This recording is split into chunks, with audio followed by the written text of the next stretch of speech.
Bueno, muy bien, muy buenas tardes nuevamente para todos y para todas. Me alegra mucho poder saludarlos y saludarlas el día de hoy.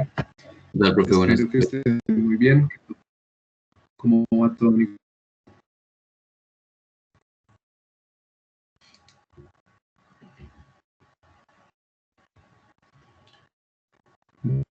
Espero que todo. Eh, eh, Básicamente hoy tenemos varios temas. Por un lado, algunas fechas importantes próximas. Luego tenemos pendiente la socialización del grupo que quedó pendiente la clase práctica anterior, el viernes, el ejercicio sobre enseñanza para la comprensión, la definición del tópico generativo, de las metas de comprensión y de los... Tenemos el desarrollo del seminario Profe, abierto sobre cambio conceptual.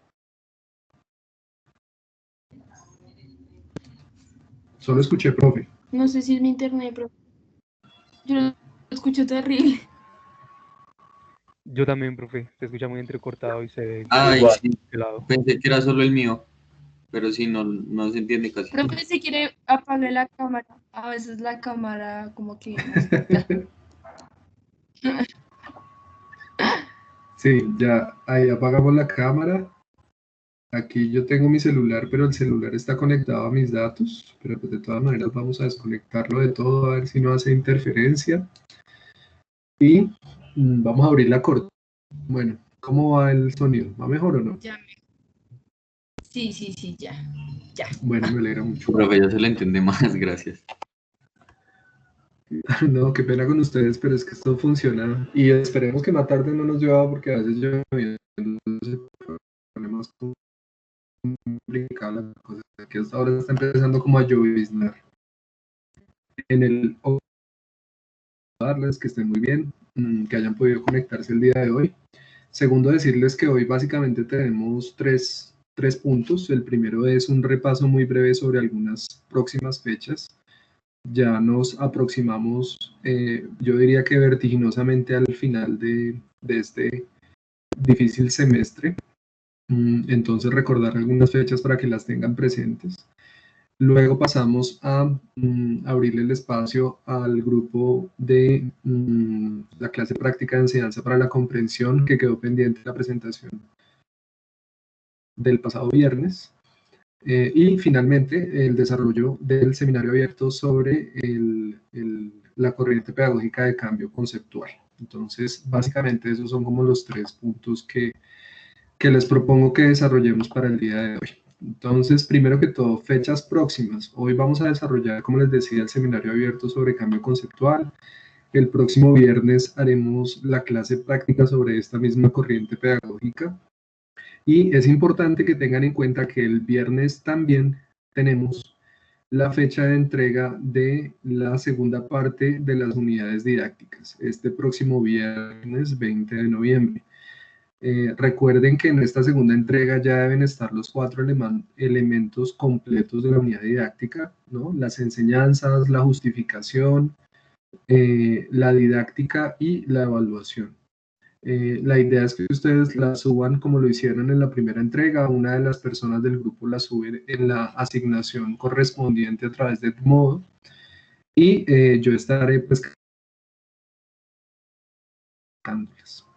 El próximo miércoles 25 de noviembre tendremos el segundo parcial, obviamente sobre estas lecturas que hemos trabajado en este segundo grupo de textos sobre las corrientes pedagógicas contemporáneas, ¿no? Desde aprendizaje cooperativo hasta la clase de cambio conceptual del próximo viernes. Entonces el 25 de noviembre haremos ese parcial.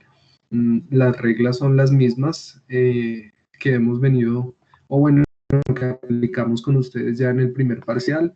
Las preguntas se basan en el banco de preguntas que yo les compartí hace ya varias semanas y algunas de ellas pues que hemos venido trabajando en clase. Y el parcial se presenta a través de la plataforma de Edmodo. Las preguntas quedan disponibles desde la 1 de la tarde hasta las 8 de la noche, teniendo en cuenta que de pronto algunos o algunas puedan tener problemas de conexión o cosas así, entonces se da un plazo bastante amplio para que ustedes puedan presentar su parcial con tiempo. Una recomendación especial es que ustedes vayan adelantando sus preguntas del parcial. Como ustedes saben, las preguntas ya ustedes las conocen, están basadas en las mismas preguntas que hemos venido desarrollando todas las clases.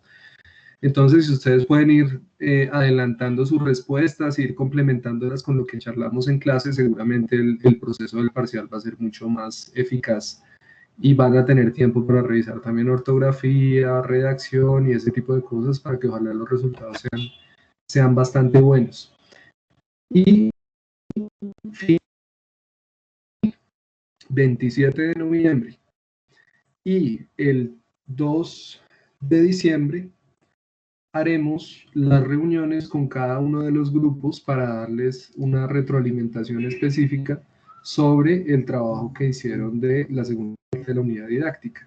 Básicamente, esa última Profe, retroalimentación es entre el 27 de noviembre y el 3 de diciembre, o sea, después del parcial. Ustedes entregan el 20, el 25 hacemos el parcial y el 27 empiezo yo a reunirme con los grupos entre 27 de noviembre y 3 de diciembre en el horario de clase como lo hicimos la vez pasada. Yo les doy una programación específica para que ustedes sepan en qué momento pueden reunirse conmigo y les haré pues mis comentarios sobre esa segunda entrega. La idea es que esta ya es la última retroalimentación antes de lo que será ya la entrega final de este trabajo que está programada para el 3 de febrero, teniendo en cuenta las fechas que nos dio el Consejo Académico para el desarrollo de este semestre. ¿Listo? Entonces, esas son algunas fechas importantes. No sé si tengan alguna pregunta sobre este tema antes de comenzar ya pues con la clase. profe, yo no sé, bueno, creo que se me olvidó. Pero la entrega final de esto, ¿cuándo sería? Es que también se le está cortando muchísimo. Perdón. El 3 de febrero. Ah, listo, profe.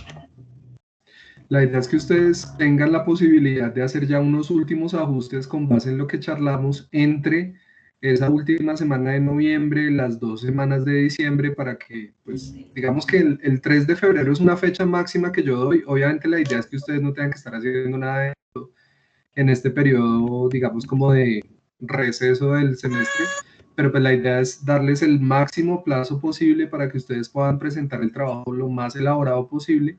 Yo lo recibo el 3 de febrero y ya las notas finales las entregaría una semana después, o sea, el 10 de febrero, para que yo tenga el tiempo suficiente de revisar los trabajos y pueda subir las notas al sistema sin inconvenientes.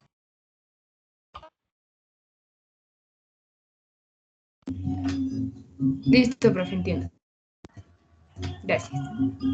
Listo, perfecto. No sé si alguien más tenga alguna otra pregunta.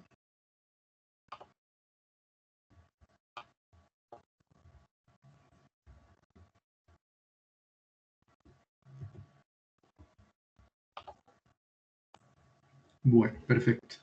Entonces, finalmente, recuerden que es importante que tengan presentes estas fechas. Yo entiendo que hay veces que se le presentan problemas de conexión, otras situaciones. Pues obviamente esta es una situación bastante complicada, pero precisamente por eso es que yo enfatizo tanto en las fechas con anticipación para que ustedes puedan organizarse y organizar su trabajo de la mejor manera posible. Y pues ustedes saben que las dudas que tengan me las pueden escribir a través del correo o a través de un mensaje de Edmodo. Les recomiendo que sea solamente una de las dos, porque igual yo siempre estoy revisando correo y mensaje, entonces no es necesario que me las envíen por las dos vías, sino que simplemente puede ser un correo electrónico, un mensaje a través de Edmodo, siempre que yo tengo clase, miércoles y viernes, y los lunes que no son festivos, estoy revisando los correos para responder las dudas que ustedes tengan. Muy bien. Pasamos entonces al segundo punto, que es la presentación de el ejercicio práctico sobre enseñanza para la comprensión. Básicamente lo que hicimos fue plantearles a ustedes el ejercicio de que a partir de lo que ustedes han trabajado de la unidad didáctica, definan cuál sería el tópico generativo de su unidad didáctica, cuál sería por lo menos una meta de comprensión y cuáles serían por lo menos 3 desempeños de comprensión que estén relacionados obviamente con el tópico generativo y obviamente también con la unidad didáctica. El viernes pasado escuchamos ya al primer grupo y entonces yo le daría paso al grupo de Henry Espinosa, Sofía Bernal y Paula Alarcón para que nos cuenten el ejercicio que hicieron y poder también hacerles alguna retroalimentación.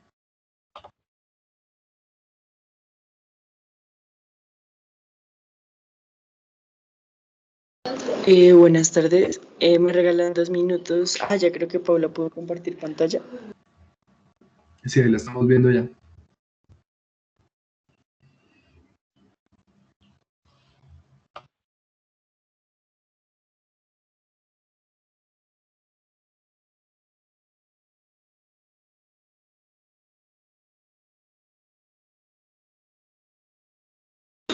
Entonces, bueno, nuestro tópico de comprensión, Paula, tú me puedes acercar un poquito más la pantalla, o si quieres me dejas compartir pantalla a mí, yo ya tengo acá la presentación.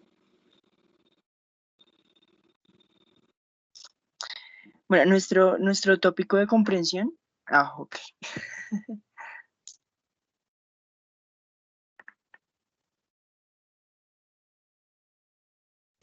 Ya, perdón. Bueno, mientras Regálame gente 2 minutos. compartiendo pantalla, pues mencionar que nuestro tema de la unidad didáctica estamos trabajando sobre género y diversidad sexual.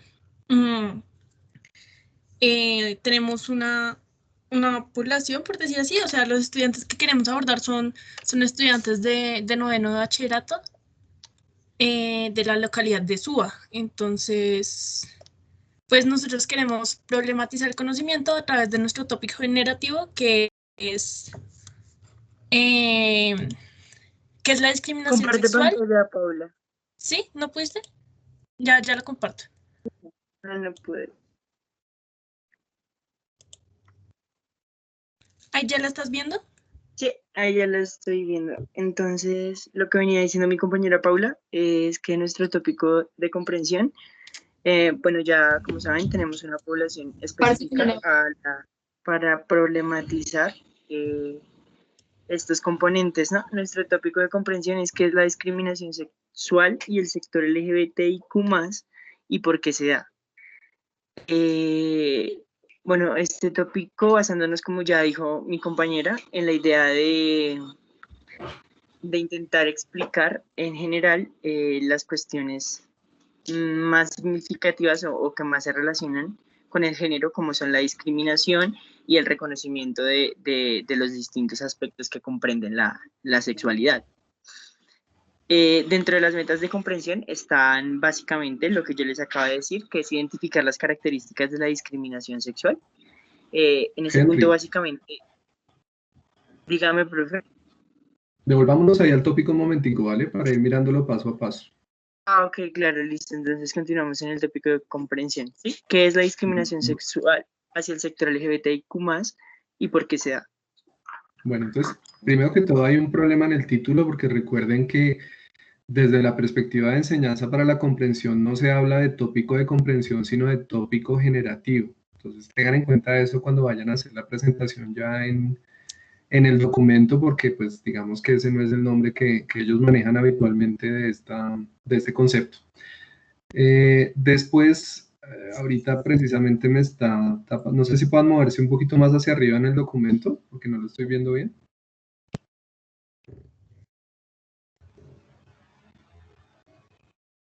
Ahí, profe. Sí, ahí está perfecto. Entonces ahí yo encuentro como dos problemas de redacción en la pregunta. La primera es, dice, ¿qué es la discriminación sexual y el sector LGBTI+, ¿cierto? Entonces, ¿qué es la discriminación sexual y qué es el sector LGBTI+? Es como, claro, ahí hay como una contradicción. Entonces debería decir, ¿qué es la discriminación sexual? Y, bueno. Pero además, la segunda observación que les haría es que me parece que generalmente es recomendable que cuando uno va a utilizar una pregunta como tópico generativo, la pregunta sea lo más directa posible. Entonces yo les sugeriría que la pregunta debería estar más bien redactada como ¿por qué se da la discriminación sexual hacia el sector LGBTI+, directamente? ¿Por qué se da la discriminación? El hecho de preguntar por qué se da la discriminación implica que una de las preguntas debe ser identificar cuáles son las características de la discriminación sexual, como veo que ustedes ya lo tienen como una meta de comprensión. Entonces creo yo que en ese sentido sería mejor preguntarlo directamente. ¿Por qué se da la discriminación sexual hacia el sector LGBTI+? Un poco como para cerrar mi comentario sería que tengan en cuenta que estas preguntas, la idea es que sean preguntas lo más sencillas posibles para que los niños y las niñas también las manejen. O sea, no puede ser una pregunta solamente para el profesor o la profesora, ¿cierto? No es una pregunta de investigación. La idea es que sea una pregunta que los niños también manejen y que, digamos, que se la aprendan, que la asocien, que la tengan como muy presente. Entonces, que sea lo más sencilla posible, me parece que es lo más conveniente. Esos eran los comentarios que tenía sobre el tópico generativo como tal. Ahora, ya mirando los criterios del tópico generativo, como lo hablábamos en la clase pasada, pues en el texto nos plantean 4 criterios para definir un tópico generativo: que sea central para un dominio de una disciplina, que sea accesible e interesante para los alumnos, que sea interesante para el docente y que sea rico en conexiones. Entonces me parece que sería interesante que ustedes nos explicaran por qué consideran ustedes que ese tópico generativo cumple con esas 4 condiciones que nos plantean en el texto.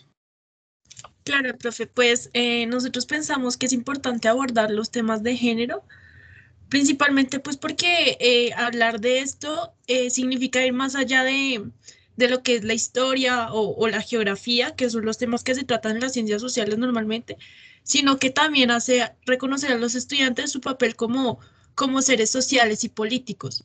Entonces, pues sí tratamos, o sea, estamos tratando de que los niños y las niñas reconozcan su papel social político y busquen transformaciones hacia ciertos comportamientos que se dan frente a personas que normalmente rompen con, lo, con los estereotipos o que sí, que son pues parte de la comunidad LGBTI. No sé si era la respuesta que su merced esperaba. Sí, está bien, Paula, me parece que es interesante. Ahora, tomando cada uno de los elementos como con precisión, el primero es que sería central para un dominio o una disciplina. En este caso, como tú lo planteas, no pretende ser una aproximación histórica o geográfica, como, digamos, como dices tú, como tradicionalmente se abordan los temas en las ciencias sociales. Yo diría que de pronto en ese sentido sería esta pregunta, este tópico generativo sería central para la reflexión acerca de la política y del ejercicio, cómo la discriminación, en este caso la discriminación sexual, es una práctica que debe ser rechazada en una sociedad democrática y que de alguna manera no es solamente un problema de las personas que están directamente involucradas en la situación, sino que tiene, digámoslo así, que quiere llamarse como democrática, el hecho precisamente de identificar y de atacar, si se quiere, de criticar y de terminar con los procesos de discriminación sexual junto con muchos otros que también se presentan. Entonces, en ese sentido es una pregunta, pienso yo, orientada hacia la disciplina de la política, de la ciencia política, en el sentido de que tiene que ver con una pregunta acerca del ejercicio de la ciudadanía y de los procesos de inclusión, de respeto del derecho de las minorías, de respeto a los derechos humanos que están asociados con esos debates centrales del Estado. ¿Sí? Yo creo que también es importante recalcar que no es simplemente convalidar el papel político que juegan las minorías o la reivindicación que se puede llegar a tener desde la historia, digo, sino precisamente eso, sino el valor de reivindicación histórico que pueden tener poblaciones que históricamente han sido vulneradas, pero que históricamente han estado presentes en distintos procesos históricos.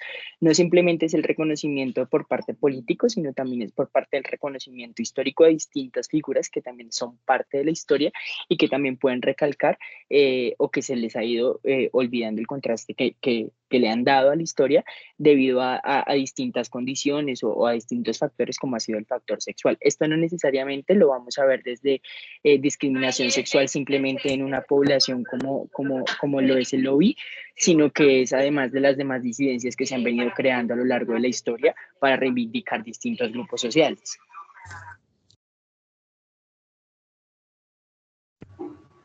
Sí, entonces miren, aquí hay varias cosas y es importante que ustedes tengan como referencia los criterios que se planteaban en la lectura para que puedan organizar muy bien su justificación, y recuerden ustedes que dentro del documento que presentan en la asignación debe estar también como la explicación de por qué ese es un tópico generativo. Entonces, en ese sentido, la idea es que ustedes tomen esos 4 elementos como referencia para que puedan escribir por qué este tópico generativo es central para una disciplina, por qué es interesante para los estudiantes, por qué es importante para ustedes también como docentes y por qué es rico en conexiones. Yo lo que les sugeriría, para que fuera como muy organizado, es que tomaran cada uno de esos elementos y lo desarrollaran viendo cada uno de esos aspectos. Entonces, en ese sentido, estábamos hablando de la perspectiva disciplinar. Entonces, aquí hay un elemento importante y es que ustedes tengan en cuenta que si bien es un tema que para ustedes es muy importante como docentes, y esa es una condición muy importante para definir un tópico generativo, no es la única condición para definir un tópico generativo, sino que también hay que pensar, bueno,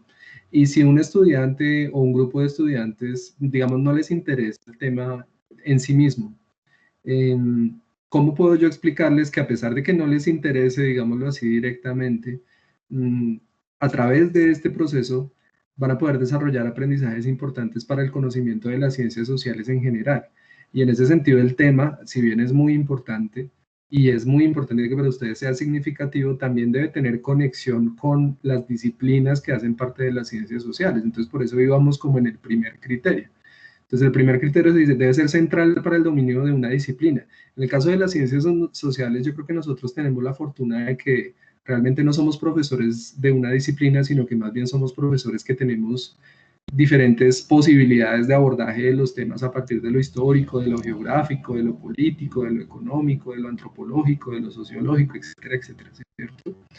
Entonces, en ese sentido es importante que ustedes piensen bien cuál es la explicación de la importancia del tópico generativo desde la perspectiva disciplinar, desde la perspectiva de la enseñanza de la historia, como dice Henry, o desde la perspectiva de la enseñanza de la política, o desde la perspectiva de la enseñanza de las que estén asociadas con las ciencias sociales, más allá del tema mismo. ¿Qué es lo que los estudiantes van a aprender sobre las ciencias sociales, cualquiera de ellas o varias de ellas, analizando el tópico generativo? Entonces, por eso es importante que tengan esa distinción entre esas 4 condiciones para que no terminen mezcladas y para que sea más completa de lo que ustedes quieren plantear, ¿sí? Pero Valentina quiere hacer un comentario. Valentina, te escuchamos.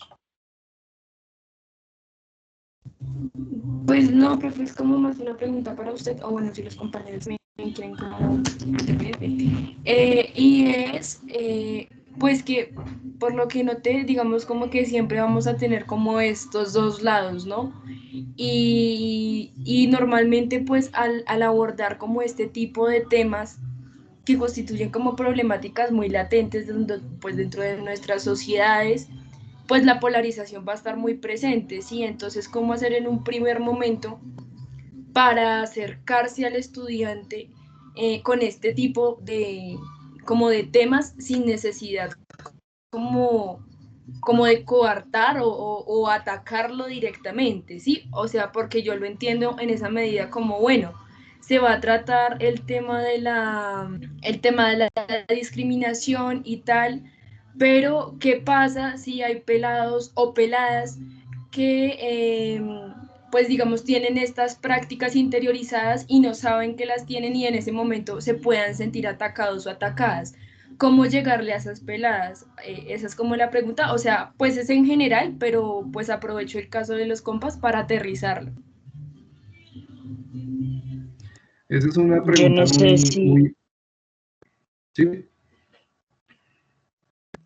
yo no sé si sea pues consecuente con lo que está diciendo la compañera Valentina, pero yo siento que de pronto estos temas tampoco es para entrar en telas de juicio, de empezar a cometer acciones individuales con los pelados, sino es empezar a crear una conciencia colectiva a partir de qué estamos haciendo como sociedad, o en este caso, qué estamos haciendo a partir de la escuela, qué estamos haciendo como salón, para generar distintos ambientes que fomentan la discriminación, ¿sí? No necesariamente es entrar a debatir algunas cuestiones éticas o morales del individuo, sino es entrar a velar porque en los aspectos sociales empecemos a comunicarnos de una forma asertiva. Empezando por ahí, yo creo que ya empezamos a hacer un buen rol docente al empezar a denotar en esas pequeñas prácticas que estamos haciendo desde la escuela los distintos factores peyorativos que esto conlleva o a lo que conlleva a la persona. Yo creo que por ahí podríamos comenzar sin necesidad de empezar a herir, pues de cierto modo, algunas susceptibilidades, que creo que era lo que decía Wendy.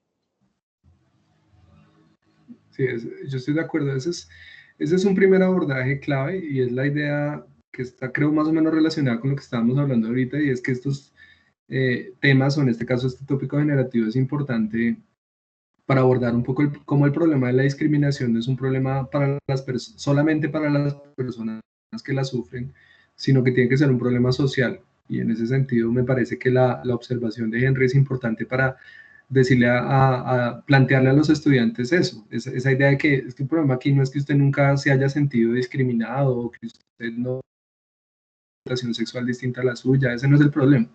El problema es que cuando vivimos en sociedad, es responsabilidad de todos y de todas gestionar precisamente espacios y luchar de alguna manera por espacios que rechacen cualquier tipo de discriminación, y en este caso particularmente la discriminación por orientación o por identidad sexual o de género. Entonces, en ese sentido, ahí hay una explicación interesante, y es que es abordar un poco el análisis de la temática a partir de una perspectiva más amplia en términos de por qué la discriminación es un problema social, no es un problema solamente para las personas que la sufren. Yo complementaría un poco la pregunta de Valentina. Primero, me parece que es una pregunta muy importante, porque pues obviamente estos, como dice ella, son temas que es difícil trabajarlos cuando nosotros obviamente en la universidad con personas que tienen más o menos la misma opinión, digamos, sobre muchos temas, pero cuando llegamos al colegio encontramos una realidad muy distinta, ¿sí? Entonces, en ese sentido, generar un espacio de respeto y de comprensión y de apertura, pues es el primer desafío que tiene uno como profesor para abordar este tipo de temas que obviamente son muy polémicos. En ese sentido, yo diría que ahí habrían como dos recomendaciones. Una es la que dice Henry, o sea, abordar el problema de la discriminación como un problema social, no como un problema simplemente de las personas que son discriminadas, sino como un problema que nos compete a todos como sociedad. Y en ese sentido yo haría mucho énfasis en la idea de discriminación y por qué es grave el tema de la discriminación y cómo hay diferentes tipos de discriminación y cómo de una u otra manera hay muchas personas que han sido discriminadas por distintas razones y por qué no es justo que exista ese tipo de prácticas de discriminación. Y por otro lado, la otra sugerencia que les haría es apoyarse muchísimo en los aspectos vivenciales y fortalecer muchísimo el ejercicio de la empatía. Particularmente en este caso yo estoy dirigiendo una tesis de grado sobre el tema precisamente de violencia de género y la estudiante quiere desarrollar su investigación a través de las historias de vida. Y me parece que esa es una herramienta interesante en el sentido de que estamos hablando de experiencias de personas, ¿cierto? Que de alguna manera pueden estar cercanas a las nuestras. Y yo sé que eso puede sonar un poco contradictorio con lo que estábamos hablando ahorita, pero obviamente cuando uno lee la vida de una persona, la situación de una persona, de pronto de mi edad cercana, y me puedo imaginar lo que esa persona puede haber atravesado por prácticas de discriminación, obviamente ese es un elemento muy importante para generar empatía. Entonces, yo creo que la aproximación sería en dos sentidos. Primero, analizar por qué la discriminación es un problema social que nos compete a todos y a todas. Y segundo, también fortalecer muchísimo el análisis y la reflexión de la empatía a través de ejercicios de historias de vida, de narraciones cercanas a los niños y a las niñas que les permitan imaginarse cómo puede sentirse una persona que es discriminada o que les permitan también expresar situaciones en las que ellos o ellas también se han sentido discriminados, ¿no? Bueno, ahí hay como varias sugerencias que creo yo que pueden ser bastante útiles. Ya para cerrar un poco el comentario largo sobre el tópico de comprensión, importante pues nuevamente la explicación acerca de por qué es central este tópico generativo para una o varias de las ciencias sociales. ¿Cómo podemos hacerlo interesante para los alumnos? Ya hemos venido hablando un poco acerca de eso, cómo es o por qué es importante para el docente, ya ustedes nos han venido explicando y es importante que ustedes lo pongan por escrito. Y finalmente, ¿cómo podría ser rico en conexiones? Entonces sería como la última pregunta, y es ¿cómo creen ustedes o qué diferentes conexiones creen ustedes que podrían utilizarse para abordar este tópico generativo?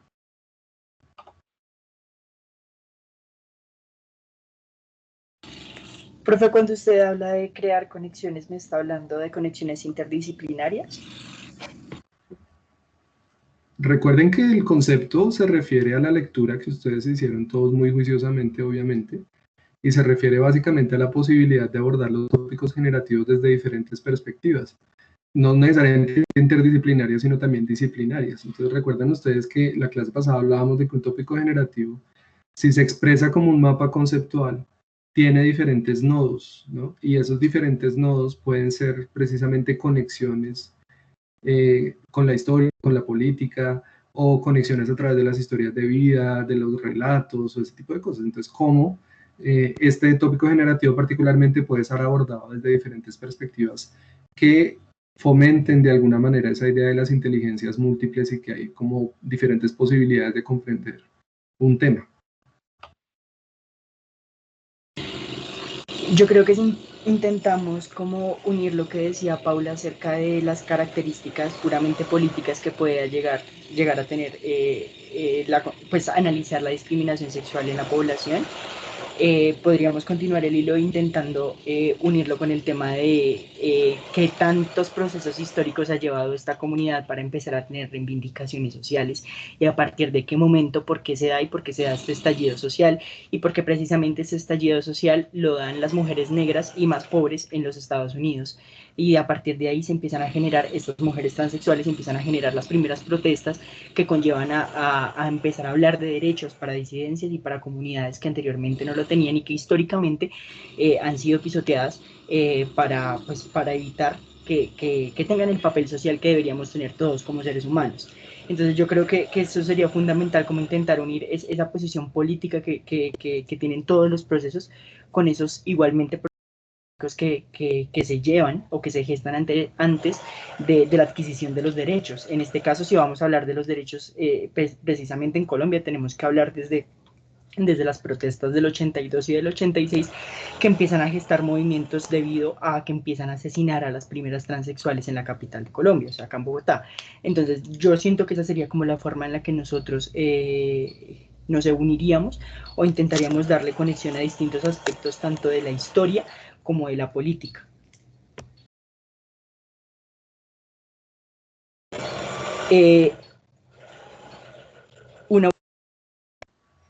Bueno, yo ahí, antes de pasar ya a las metas y a los desempeños.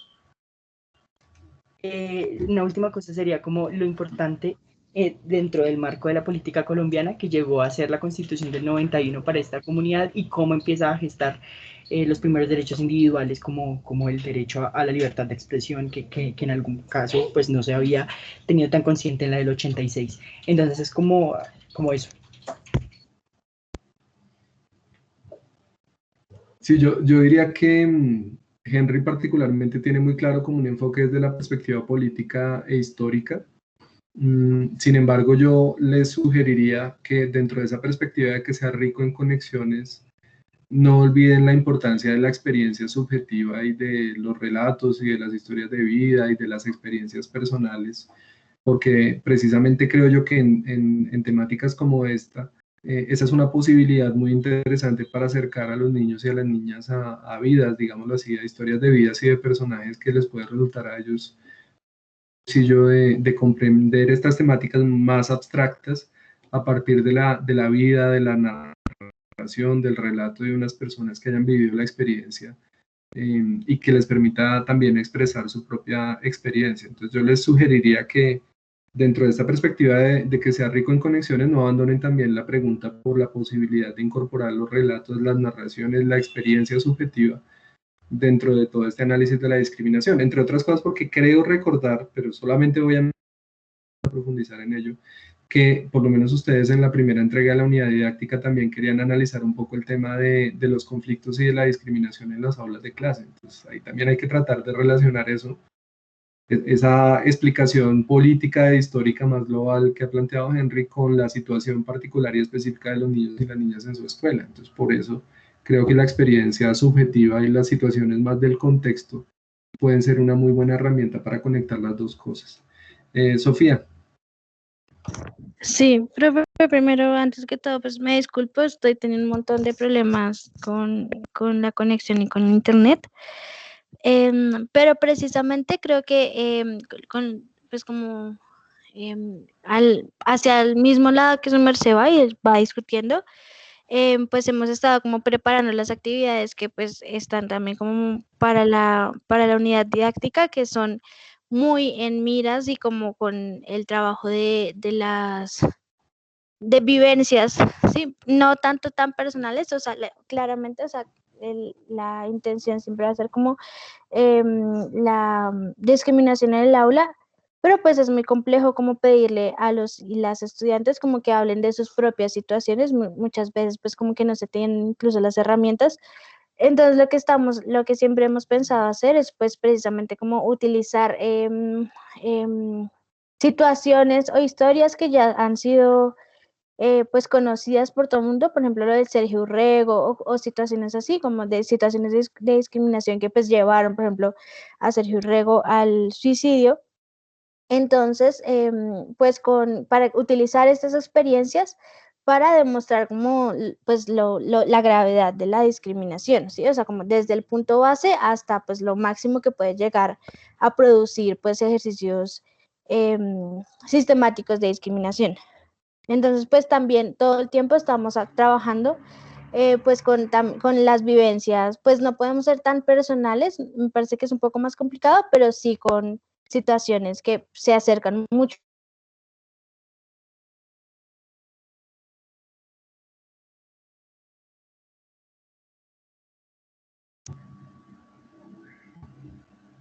Sí, ahí se te fue el audio, Sofía, pero creo que ya estabas terminando, entonces pues me alegra que hayas podido comentarnos como la perspectiva de sí. Yo creo que ahí hay un elemento importante. Y yo realmente no abandonaría la posibilidad de que dentro de la misma unidad didáctica ustedes puedan plantear situaciones en donde se hable de la discriminación desde un punto de vista más personal. Yo sé que es difícil, obviamente es difícil hablar con los niños y las niñas de esos temas, pero me parece que sería una muy buena posibilidad para convertir el tema de la discriminación en algo mucho más cercano y mucho más vivido para los niños y para las niñas y no tratarlo simplemente como un tema como muy lejano a su experiencia, muy abstracto, sino como algo que ellos pueden vivir en su día a día. Entonces yo creo que yo plantearía algún tipo de actividad que además yo diría que debería ser como de las primeras para ir entrando en el tema, pero bueno, eso depende también de la forma en la que quieran organizar.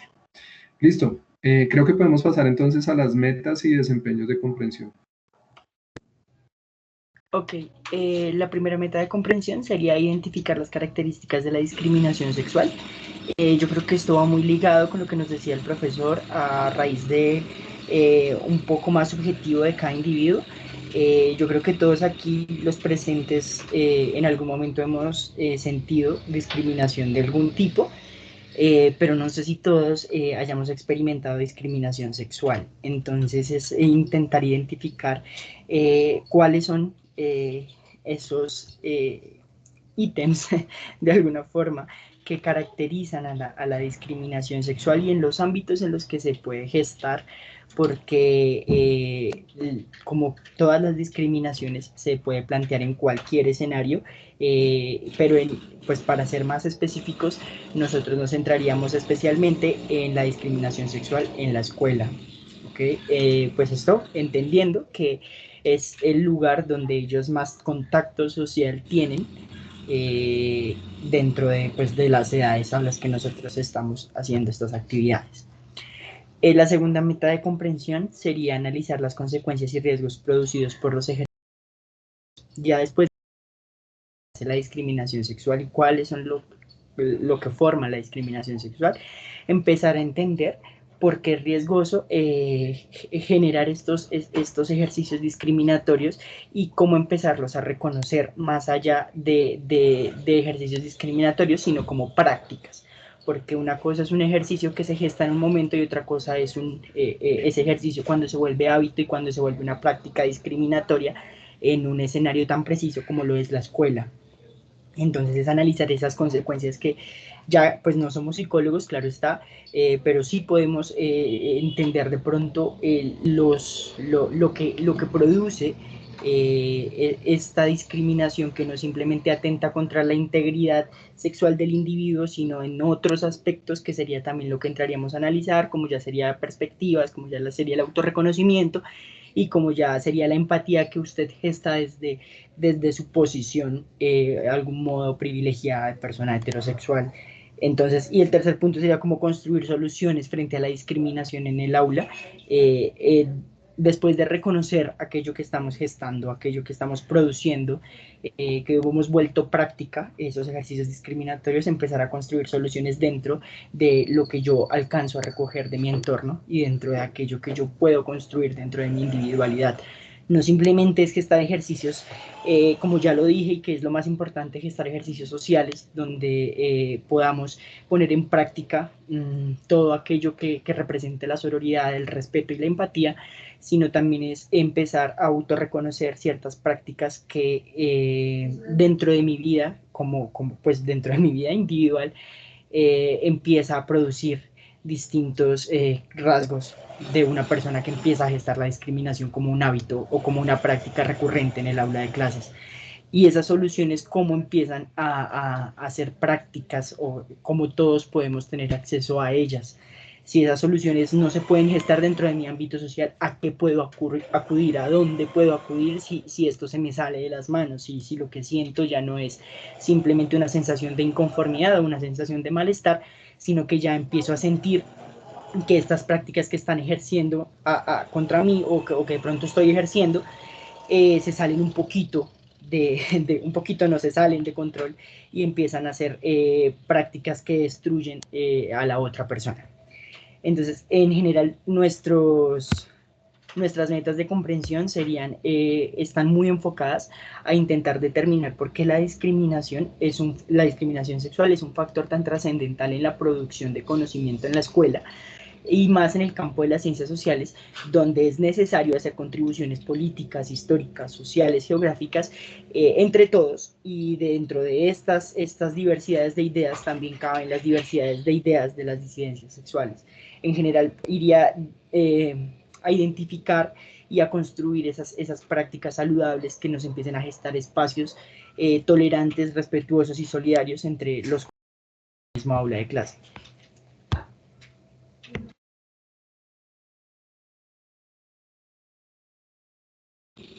Y es eso. ¿El profesor tiene algún comentario? Seguimos avanzando. ¿O alguien tiene algún comentario? Pues yo creo que las metas de comprensión están, o sea, me gusta mucho, me parece muy interesante que son bastante secuenciales, que era un poco lo que hablábamos en la clase pasada, la idea de que las metas de comprensión son como pequeñas divisiones de esa comprensión general, ¿no? Entonces me parece que son muy metódicas y eso, pues Sí, profe, pues queríamos tener en cuenta lo que habíamos visto en la lectura, de que las metas de comprensión, o bueno, que el conocimiento era algo progresivo y gradual, entonces pues también queríamos pues que se reflejara eso. Nos agrada bastante que lo haya notado. Y tal vez un poco como que el comentario que yo haría ahí, Paula, sería que yo veo que estas metas de comprensión están muy centradas digamos, en este elemento de la discriminación vivida en el contexto escolar o en el contexto cercano de los niños y las niñas. Y creo yo que lo que habría que pensar, no necesariamente para las metas de comprensión, porque finalmente lo que hicimos como ejercicio fue solamente hacer una parte, pero para la unidad didáctica de ustedes me parece muy importante que ustedes piensen en cómo esa reflexión del contexto cercano con la reflexión política y económica que nos explicaba Henry al comienzo. O sea, cómo se relaciona el hecho de que hayan que una de las soluciones frente a la discriminación en el aula es que hay ya unas leyes que protegen y que de alguna manera buscan precisamente pues como evitar situaciones de discriminación que antes no existían. La conexión que yo haría es que esos mecanismos, no porque haya una, digamos, como magnanimidad del Estado que sea muy bueno y que haya decidido garantizar ciertos derechos, sino precisamente por esas luchas sociales que Henry nos describía hace unos minutos. Entonces, la conexión que yo haría para tratar de ir hacia allá, hacia la idea de que los niños y las niñas entiendan cuál ha sido el proceso histórico y político que ha permitido precisamente, digamos, que ha movilizado ese reconocimiento sobre la diversidad y sobre ciertos elementos de crítica a esa discriminación, perdón. Yo creo que la conexión que yo haría es partir de lo cercano y luego explicarles a los niños y a las niñas que no sé, la tutela, el derecho de petición, bueno, etcétera, etcétera, son mecanismos legales que se lograron precisamente, digamos, como a la luz de la lucha y de la reivindicación de una cantidad de movimientos sociales que históricamente han logrado a través de su movilización pues la garantía de ciertos derechos que todavía no son suficientes, pero que sin duda han representado un avance en los últimos años. Entonces yo creo que ahí yo vería como la conexión entre estas metas de comprensión que están muy centradas en el problema de la discriminación en el contexto cercano de los niños y las niñas, con la posibilidad de hacer una reflexión más política y más histórica como la que Henry nos estaba planteando al comienzo. Pero igual, insisto, eso no es algo que sea necesario que ustedes lo pongan acá, porque ustedes cumplieron con el ejercicio, era una meta y ustedes hicieron 3, sino para que lo tengan en cuenta, o sea, como que la unidad didáctica no termine inclinándose demasiado o en lo contextual cercano, ni tampoco en lo político histórico muy lejano, sino que pueda articular esas dos dimensiones que son muy importantes para tratar ese tema, ¿sí?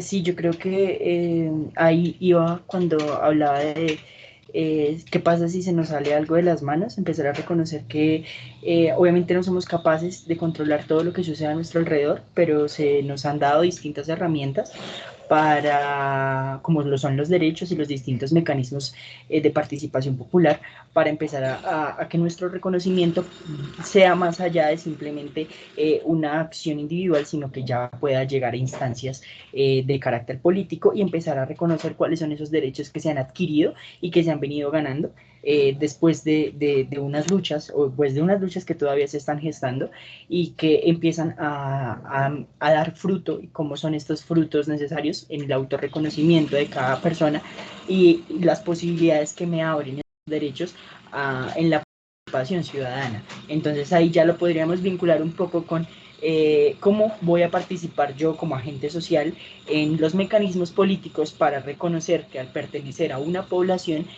también tengo acceso a unos beneficios que me produce distintos mecanismos que se han gestado históricamente. Entonces, bueno, sería como eso para cerrar el punto anterior, y si el profe quiere podemos continuar de una vez con los desempeños de comprensión.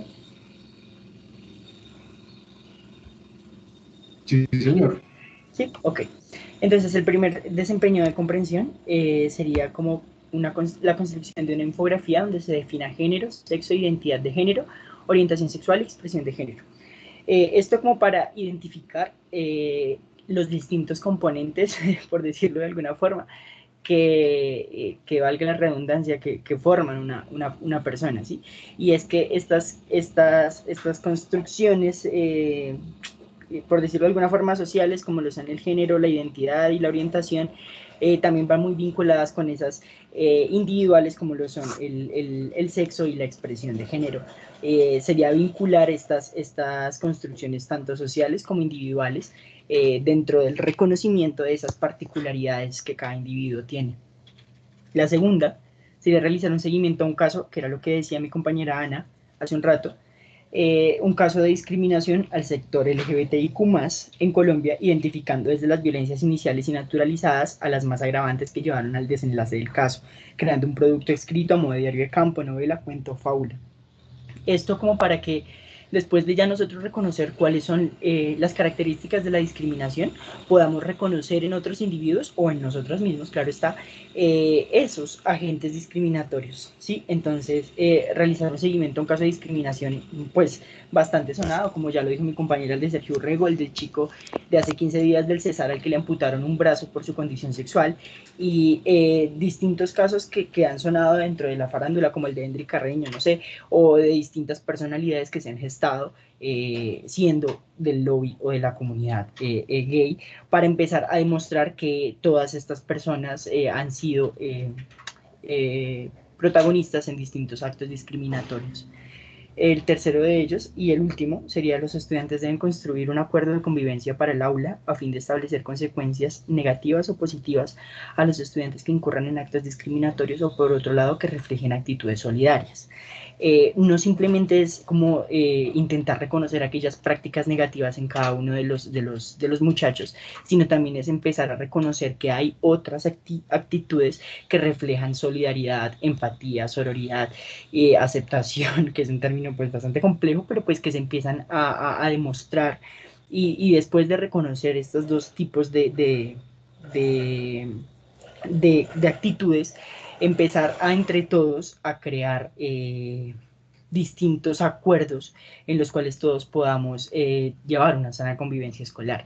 Y es que de pronto así podemos también de cierta forma demostrar que la participación de estas personas, de estos colectivos, de estas asociaciones, son significativas en la construcción de escritos colectivos que son indispensables para la actividad cotidiana de cada uno de nosotros, como el Código Civil, el Código de Policía, la misma Constitución Política. Como todos tenemos que hacer parte de una construcción tan grande como lo son los distintos acuerdos que formamos como sociedad. Y es como estas representaciones que históricamente han sido denominadas minorías, en algún punto pueden llegar a parte de su reivindicación, pueden empezar a aportar distintos conceptos que pueden ayudar a una mejor comunidad, a una mejor ética social y a unas mejores construcciones socioafectivas, sin necesidad de partir, como la escuela siendo la casa de la sabiduría inicial, se empiezan a gestar desde ahí aspectos discriminatorios, sino cómo se deben solucionar y cómo llevar esos acuerdos a una sana convivencia, tanto en el aula del pelado como en aquellos que usted puede reconocer como su círculo social, ¿sí? Entonces, esto también sería como una forma para que los muchachos entiendan que fuera de las paredes de la escuela también se deben respetar algunos acuerdos que se han gestado históricamente, y que aunque de las paredes para afuera no haya una supervisión de algunos agentes, también se debe velar porque los derechos sean reivindicados en todos los aspectos sociales, no simplemente en la escuela. Entonces, hacia eso iría como nuestros desempeños de comprensión, que van enfocados precisamente, aparte del reconocimiento de los aspectos discriminatorios, es intentar dar soluciones en los aspectos pequeños.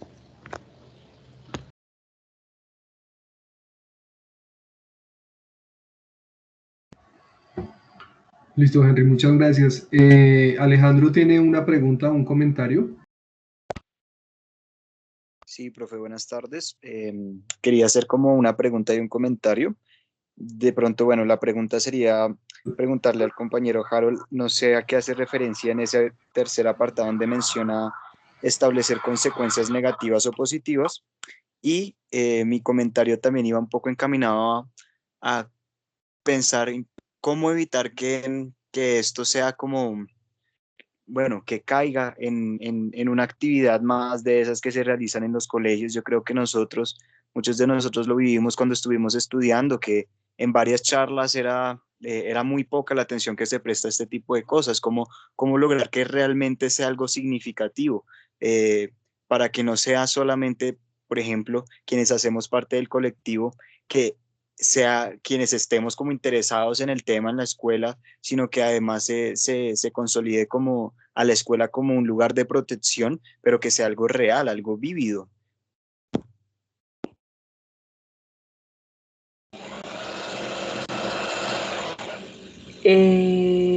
Bueno, para el primer punto, mucho gusto, Alejandro, me llamo Henry. Donde dice las consecuencias negativas o positivas, nosotros entendemos que hay distintas prácticas que no son del todo constructivamente positivas, ¿sí? O sea, no construyen, sino que por el contrario empiezan a gestar, a crear, no sé, ciertos inconvenientes a la hora de desenvolvernos socialmente. Es empezar a establecer qué consecuencias tienen esas prácticas, qué consecuencia tiene que yo empiece a usar términos peyorativos en la escuela y los empiece a normalizar, términos como marica, por ejemplo, ¿sí? Es empezar a establecer las consecuencias que tiene esos conceptos o utilizar distintos ademanes en clase para ridiculizar a mis compañeros. Es empezar a entender eso. Y referente al segundo punto de cómo hacer que no se vuelvan tan rutinarias y como para que caigan en esa monotonía escolar, primero que todo yo pienso que esto va muy ligado a lo que habíamos leído. Yo creo que hay que entender que siempre hay un interés, y donde no hay un interés, pues no van a haber esas prácticas que realmente produzcan el desarrollo de nuestro tópico de comprensión, sino que lo que nosotros pretendemos en este momento es empezar a pedirle al pelado que dentro de su concepción entienda que él también ha sido víctima de discriminación sexual y que nos no que nos diga, sino que de pronto encamine lo que está pensando a crear soluciones para él mismo y para los demás. Entonces, es eso. Creo que Omar también iba a hablar, no sé si al compañero le queda claro, quiere decir algo más. Bueno, yo Buenas voy a hacer ahí tardes. como... ¿Quién está por ahí? No, Omar. pero adelante. No, si usted quiere hacer un comentario, es que yo no lo había visto con la mano alzada, yo no sé cómo hizo Henry para saber, pero si quiere hacer un comentario, lo escuchamos.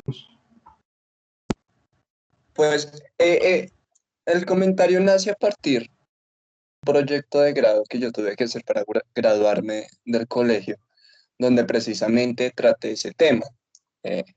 Pues durante las actividades que había planteado, durante un debate, dos personas que tenían internalizado este discurso, bueno, partiendo de que nosotros los sujetos nos conformamos a partir de discursos hegemónicos culturales, ¿no?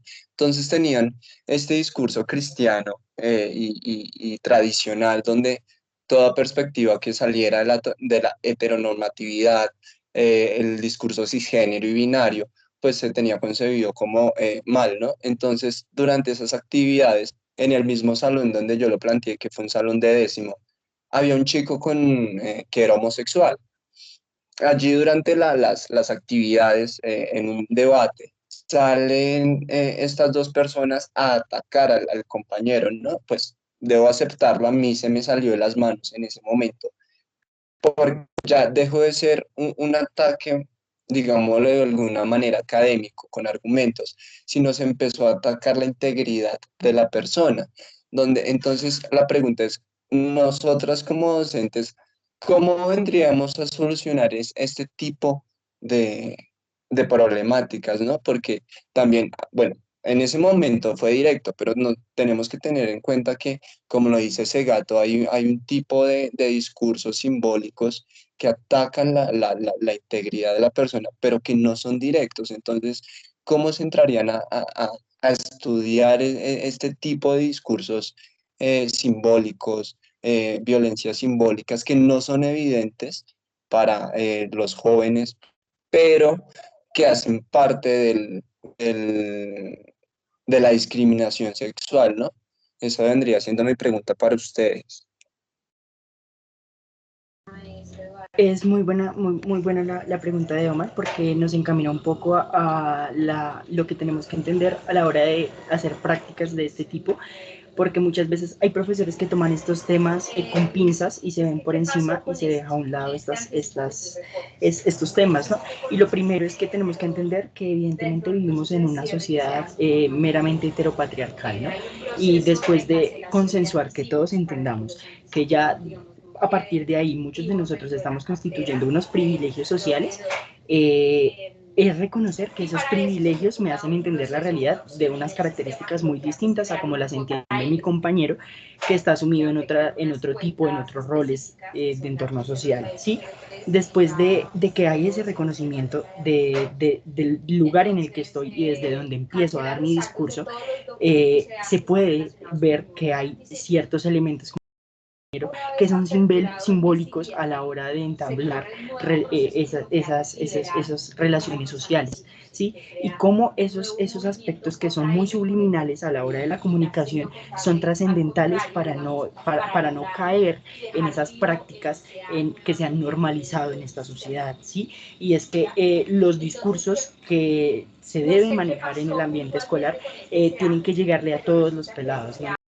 Aquellos a los que se sientan de alguna forma involucrados en estas prácticas, sino para que todos entendamos que las relaciones sociales no simplemente son relaciones subjetivas en las que empezamos a poner en práctica discursos que traemos de la casa, sino en los que tenemos que empezar a crear conceptos o a poner en práctica los conceptos que mi entorno me está pidiendo que tengo que utilizar, ¿sí? Porque si yo veo que dentro de lo que tengo que hacer está el respeto, porque tengo que respetar estas prácticas, desde ahí se pueden empezar a generar otras propuestas para que el pelado abra su concepción de mundo y deje ese paradigma o ese dogma que se empiezan a gestar religiosamente, socialmente, culturalmente y políticamente, porque todo esto influye a la hora de procesar todo aquello que empezamos a crear, como a bombardear socialmente como discriminación, tanto de sexo como de distintos aspectos que hay hoy en día. Sería como eso.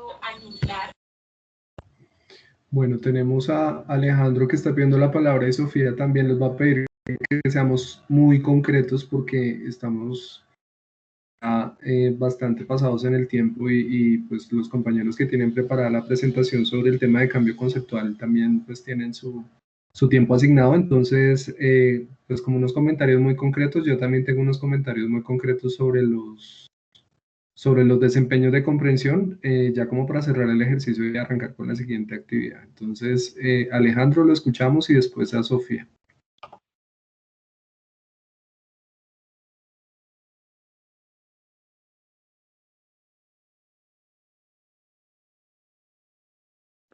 ¿Yo, profe? Sí, señor, debe ser que se le quedó la mano arriba, pero tranquilo, no se preocupe. Si no tiene ningún comentario, pasamos con Sofía entonces.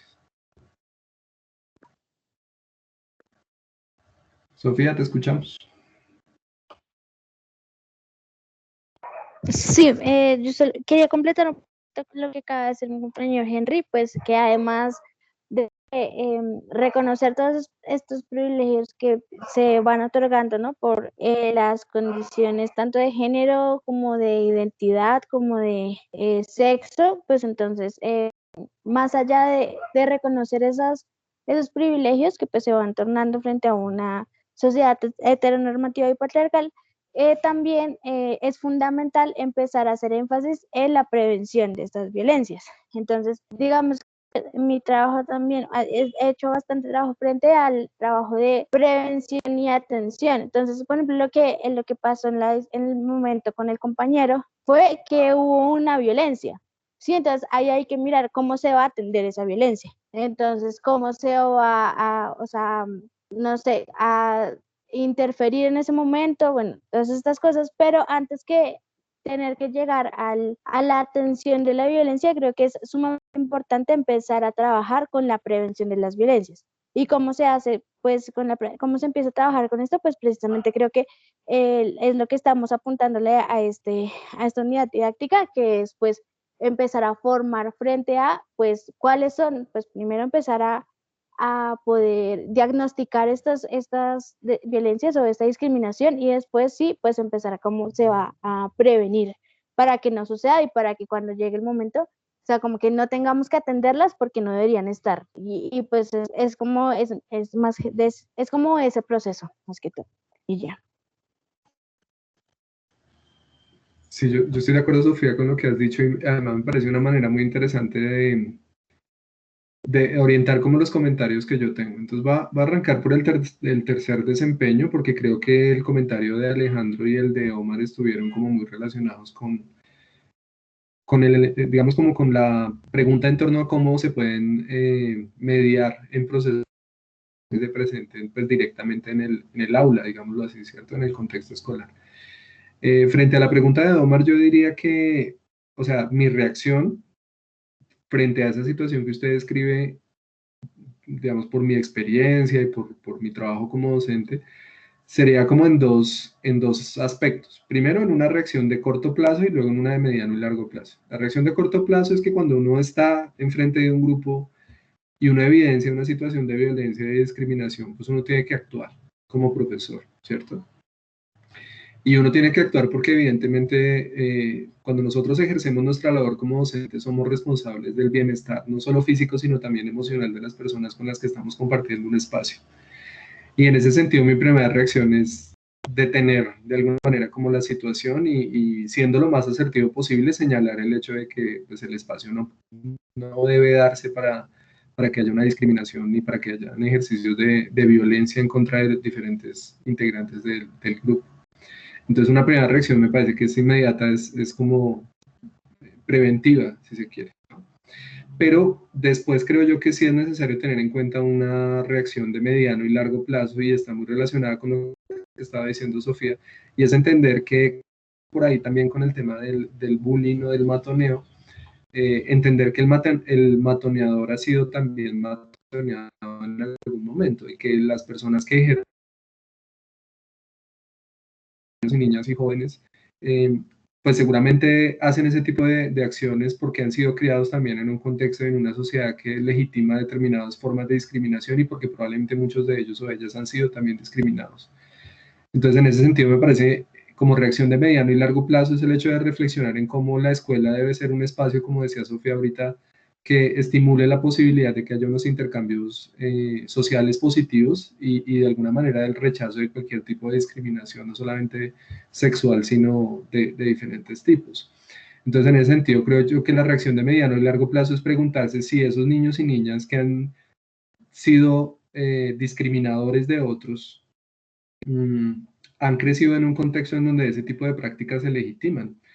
Y no estoy hablando solamente de la familia, también hablo de la escuela. Lamentablemente, la escuela sigue siendo un espacio de muchísima discriminación, obviamente de género, pero no solo de género, sino también de discriminación y de matoneo y de agresión, muchas veces no solamente entre estudiantes, sino muchas veces de profesores. Entonces, en ese sentido, creo yo que la reflexión de mediano y largo plazo cuando se presentan ese tipo de situaciones en el aula es, pues, analizar también hasta qué punto la escuela es un espacio que sea, pues, como, que estimule, digámoslo así, que incentive una socialización positiva. Entonces, ahí voy al comentario que sobre el tercer desempeño. Entonces, yo generalmente pienso que hay palabras que se vuelven, o hay frases o expresiones que se vuelven de moda y a veces se vuelven simplemente como un lenguaje políticamente correcto, pero que realmente no, la persona simplemente lo dice por decirlo, pero realmente no lo asume.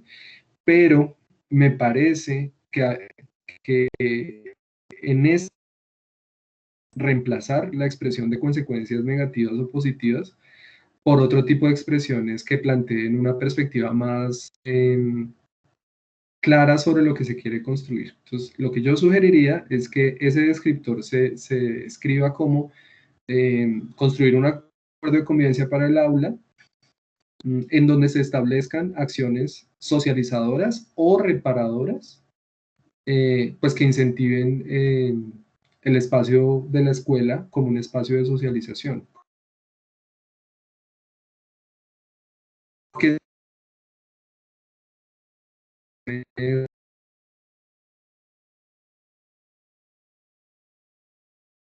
como en la dimensión de acción-reacción, ¿cierto? Como de, ¿no? Como, no sé si ustedes vieron esa película de Los Coristas, que es una película como muy utilizada en las clases de pedagogía, pero pues, particularmente en este caso recuerdo cuando llega el profesor nuevo y le dicen, aquí es acción-reacción, si el pelado hace algo, usted inmediatamente reacciona.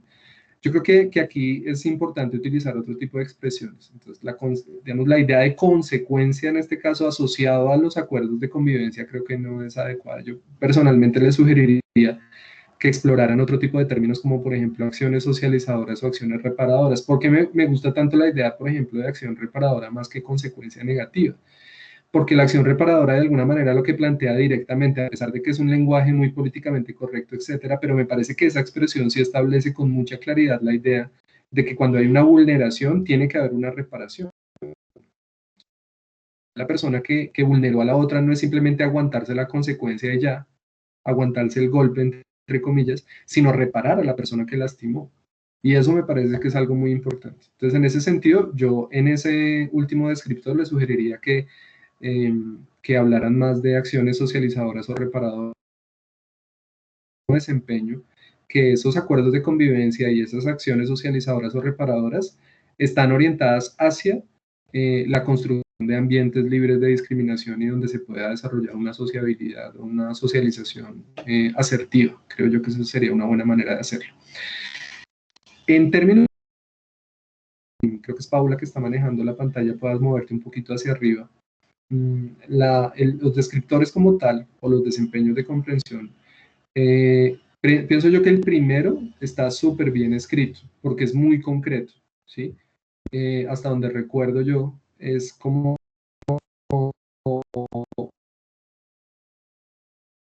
describa la definición de género, sexo, identidad de género, socialización sexual y expresión de género.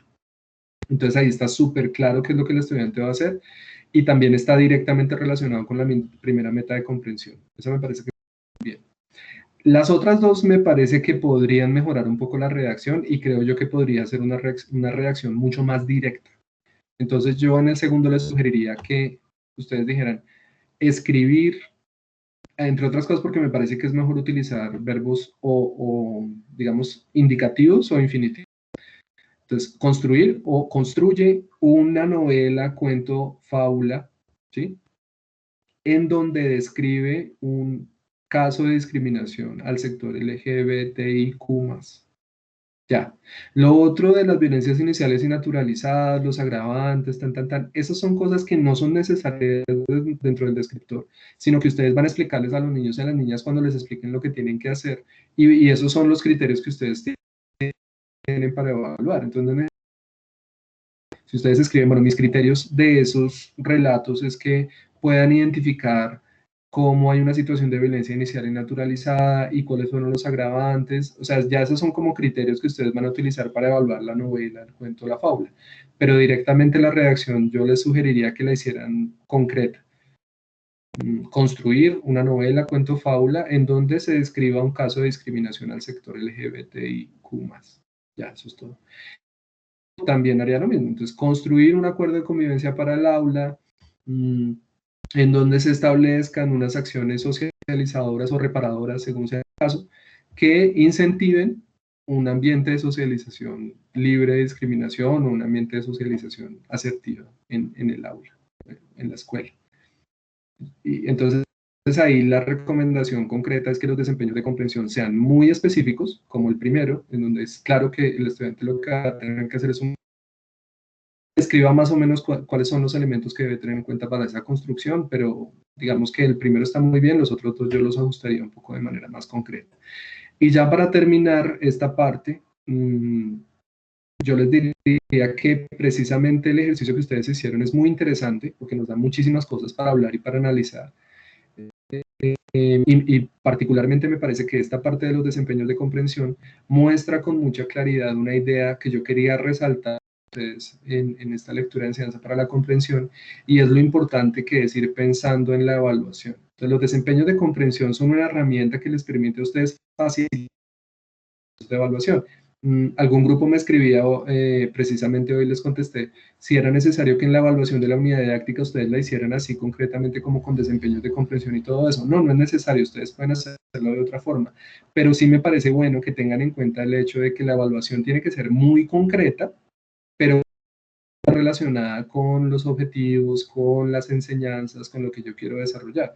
Entonces, finalmente, como que la idea era precisamente que pudiéramos trabajar en este ejercicio de enseñanza para la comprensión todo, desde cómo se redacta un tópico generativo, pasando por cuáles son las partes, los pasos que habría que desarrollar para lograr ese tema, hasta lo más concreto, que es qué es lo que el niño o la niña va a tener que hacer, qué es lo que yo le voy a evaluar, porque si no pensamos en eso de una forma integral, terminamos con unas justificaciones la unidad didáctica, pero luego terminamos haciendo una evaluación tipo ICFES o una prueba memorística, porque no pensamos en la evaluación como parte del mismo proceso. Por eso es importante tener en cuenta que todo esto debe relacionarse de forma integral. Alejandro creo que tiene algún comentario y luego dejamos, si el grupo quiere hacer algún cierre para arrancar ya con el siguiente tema. Alejandro, lo escuchamos. Sí, profe, bueno, pues en realidad solo quería como comentar que sería como muy interesante en ese apartado de realizar el acuerdo en el aula de clase, como el acuerdo de convivencia, como, claro, preguntarles si a ellos les parece conveniente, ¿no? Aunque se necesita el acuerdo de convivencia y claro, es totalmente necesario, sería interesante ver cuál es la percepción que ellos tienen. ¿Realmente consideran que sea necesario que se haga el acuerdo? Y eso permitiría como identificar eh, la posición que ellos tienen respecto a estos temas de género, que ya también, claro, si dicen como no, no creamos que sea tan necesario, no sé qué, eso podría dar como una idea y podría también permitir que se direccione.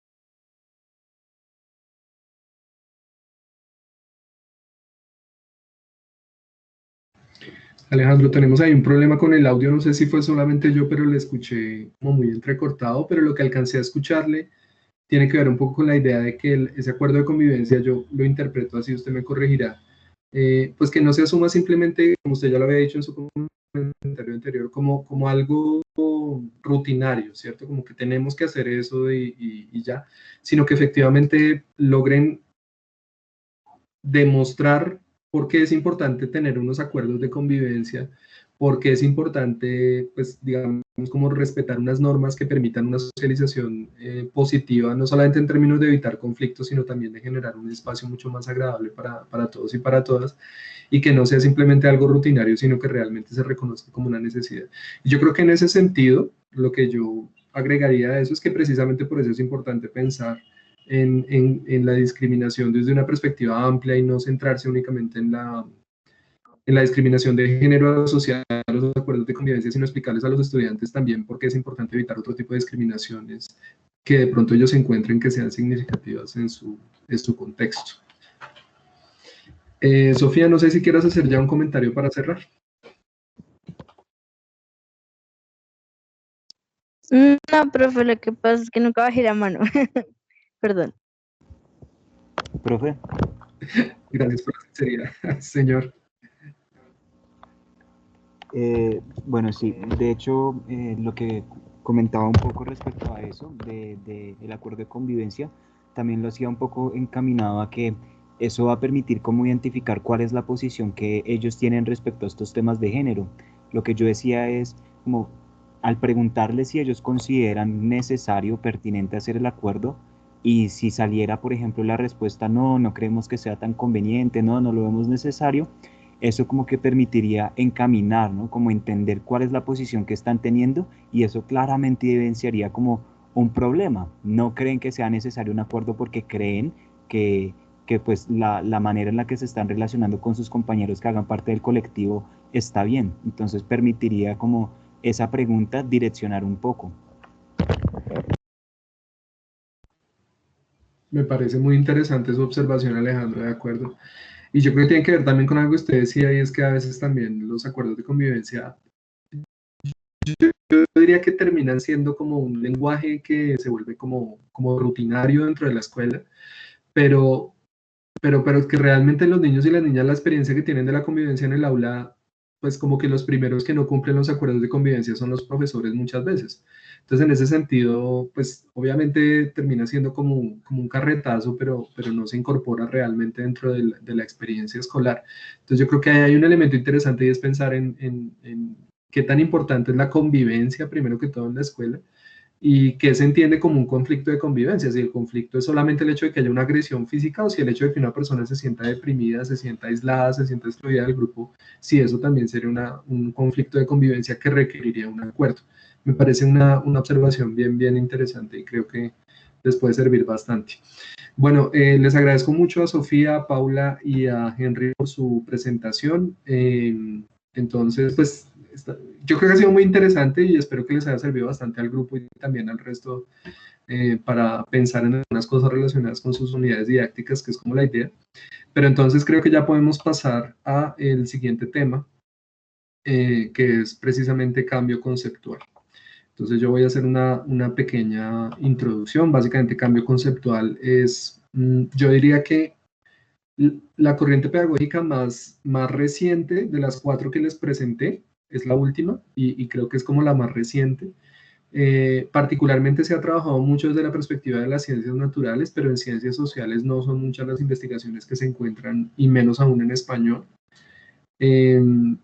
Pero me parece que tiene una perspectiva bien interesante. Pienso yo que puede aportar bastante a la enseñanza de las ciencias sociales, pero como ustedes creo que lo vieron en los textos, es también bastante lejana a la lectura que hacíamos de aprendizaje cooperativo, que era mucho más práctica, mucho más, digamos, de la escuela, mucho más de la didáctica, mientras que aquí hay una serie de planteamientos que me parece que son complejos, pero creo yo también que son bastante interesantes. Y creo yo, pues, que es un campo de la pedagogía que se está abriendo, y yo creo que se pueden hacer investigaciones muy interesantes desde la perspectiva de cambio conceptual en la enseñanza de las ciencias sociales. Por lo menos no hay muchas todavía. Entonces, vamos a arrancar con la primera pregunta que teníamos de esta lectura de cambio conceptual. La primera pregunta la tiene Diego Moreno. Entonces, Diego, si quiere lo escuchamos. ¿Cómo vio usted esa primera pregunta? ¿Qué análisis? La pregunta que le correspondió.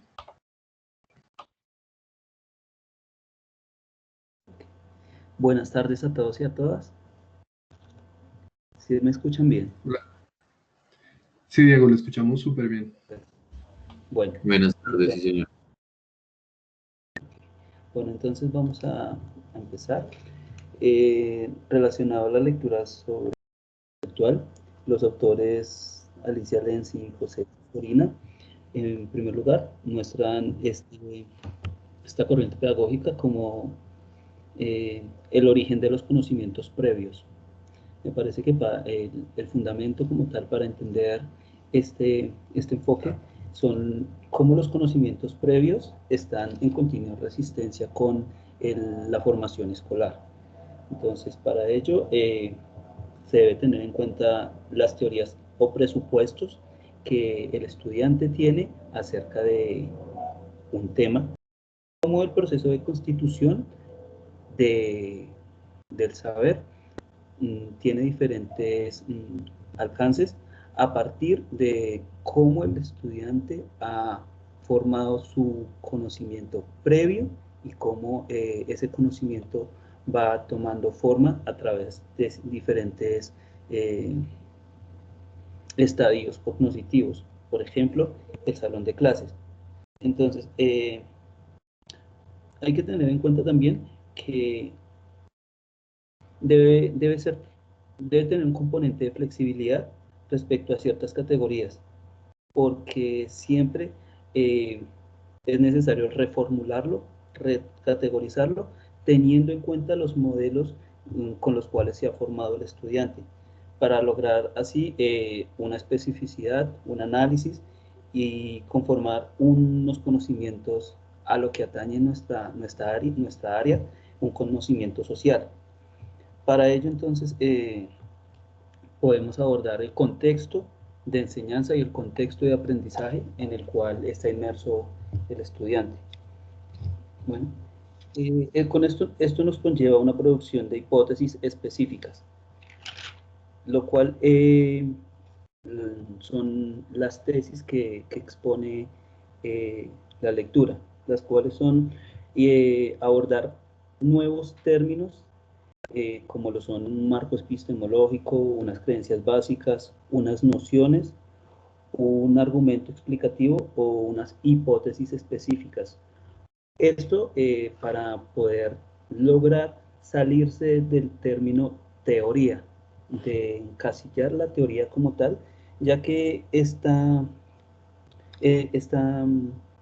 categoría que nosotros podemos tener como teoría es la que no permite en cierta forma reestructurar las fuentes, ni tampoco reformular la manera en que se abordan los temas. Por ejemplo, un cambio conceptual en el dominio social tiene unas características de organización y formación de los conocimientos previos, basado en unos saberes, los cuales se derivan desde su papel que tienen las condiciones didácticas, la capacidad de invención que tiene el estudiante y cómo éste puede explicar o proceder a conocimientos previos de un contexto escolar. Ahora bien, el interés de los autores reside en la especificidad del conocimiento social, por cuenta de las creencias, representaciones que constituyen un marco epistémico. Como bien lo dijo el profesor, si esta corriente es nueva y tiene muchos enfoques en ciencias naturales, también hay que tener en cuenta que en las ciencias sociales lo que hoy se concibe como debilidades pueden ser potenciales ejes temáticos que podríamos abordar, como lo son la estructura y el modo de constitución del conocimiento. Por ejemplo, si desde la psicología la apropiación de los sujetos que representamos es lo que elabora una estructura social,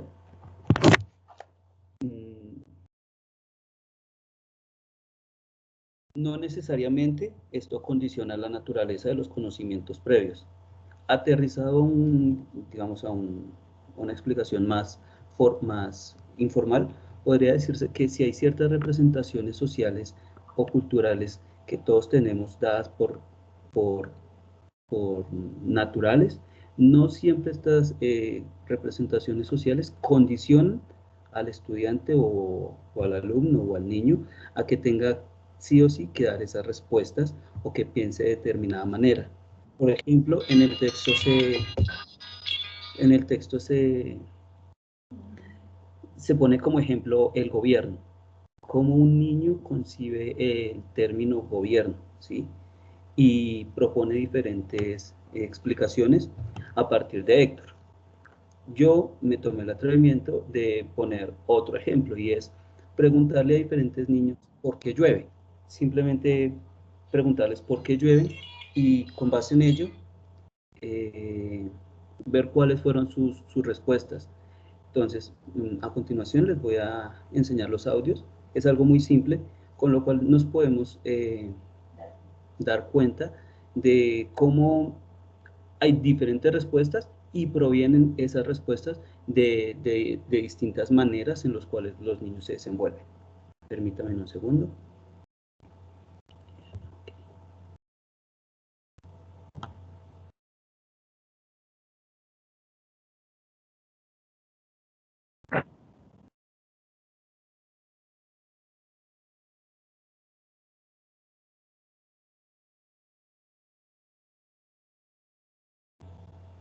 Ahora bien.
Bueno, entonces, con ejemplos como este podemos ver cómo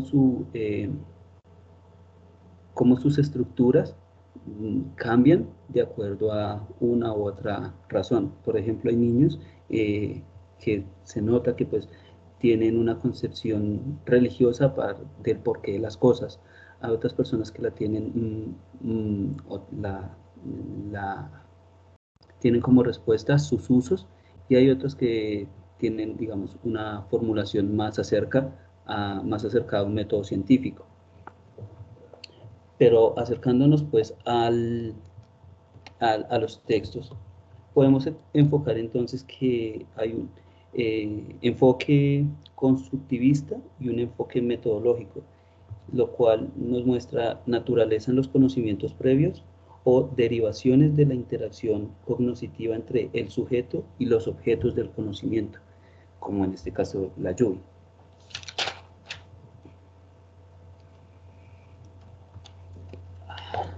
Bueno, ahora bien, dentro de los desafíos que se abordan en la lectura, los autores proponen cómo podemos determinar un enfoque que se desconoce por medio de un modelo, una interpretación de análisis o el análisis de los procesos que se producen. En primer lugar, como respuesta nos dan que es necesario la especificidad de los conocimientos. En segundo punto, la contextualización de la producción de conocimientos. Y para ello, el desafío está en producir criterios para identificar y explicar los diferentes tipos de resistencia que modifican los conocimientos previos. ¿Cuáles pueden ser esos tipos de resistencia? Pueden ser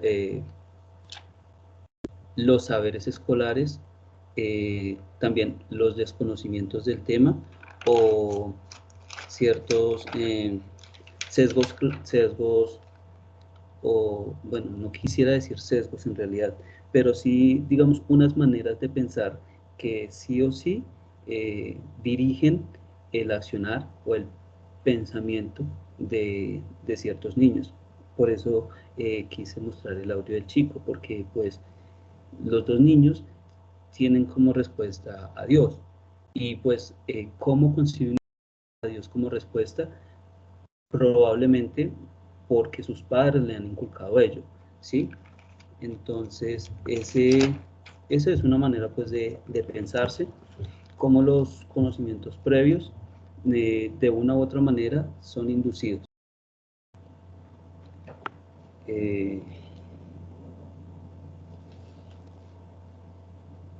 Bueno, creo que esa es mi respuesta hasta el momento, profe. ¿Aló? Listo, Diego, muchas gracias. Sí, señor. Estaba escuchando con mucha atención y le iba a decir que me parece interesante el ejercicio que hace usted de tratar de explicar esto a través de un ejemplo, ¿no? Porque pues obviamente siendo pues como conceptos tan complejos, creo yo, pues pensarlos en un ejemplo más concreto facilita un poquito más. Entonces me parece muy interesante el ejercicio. Lamentablemente no escuché el audio, pero me parece que de todas maneras es un ejercicio interesante, como esa idea de hacer una comparación entre el funcionamiento del gobierno y por qué los niños creen que llueve. Me parece que funciona bien.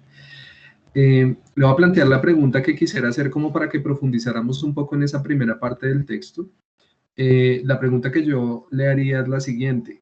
Dentro de la lectura, básicamente lo que nos explican es un debate en torno a, digamos, como dos grandes teorías sobre los conocimientos previos, ¿cierto?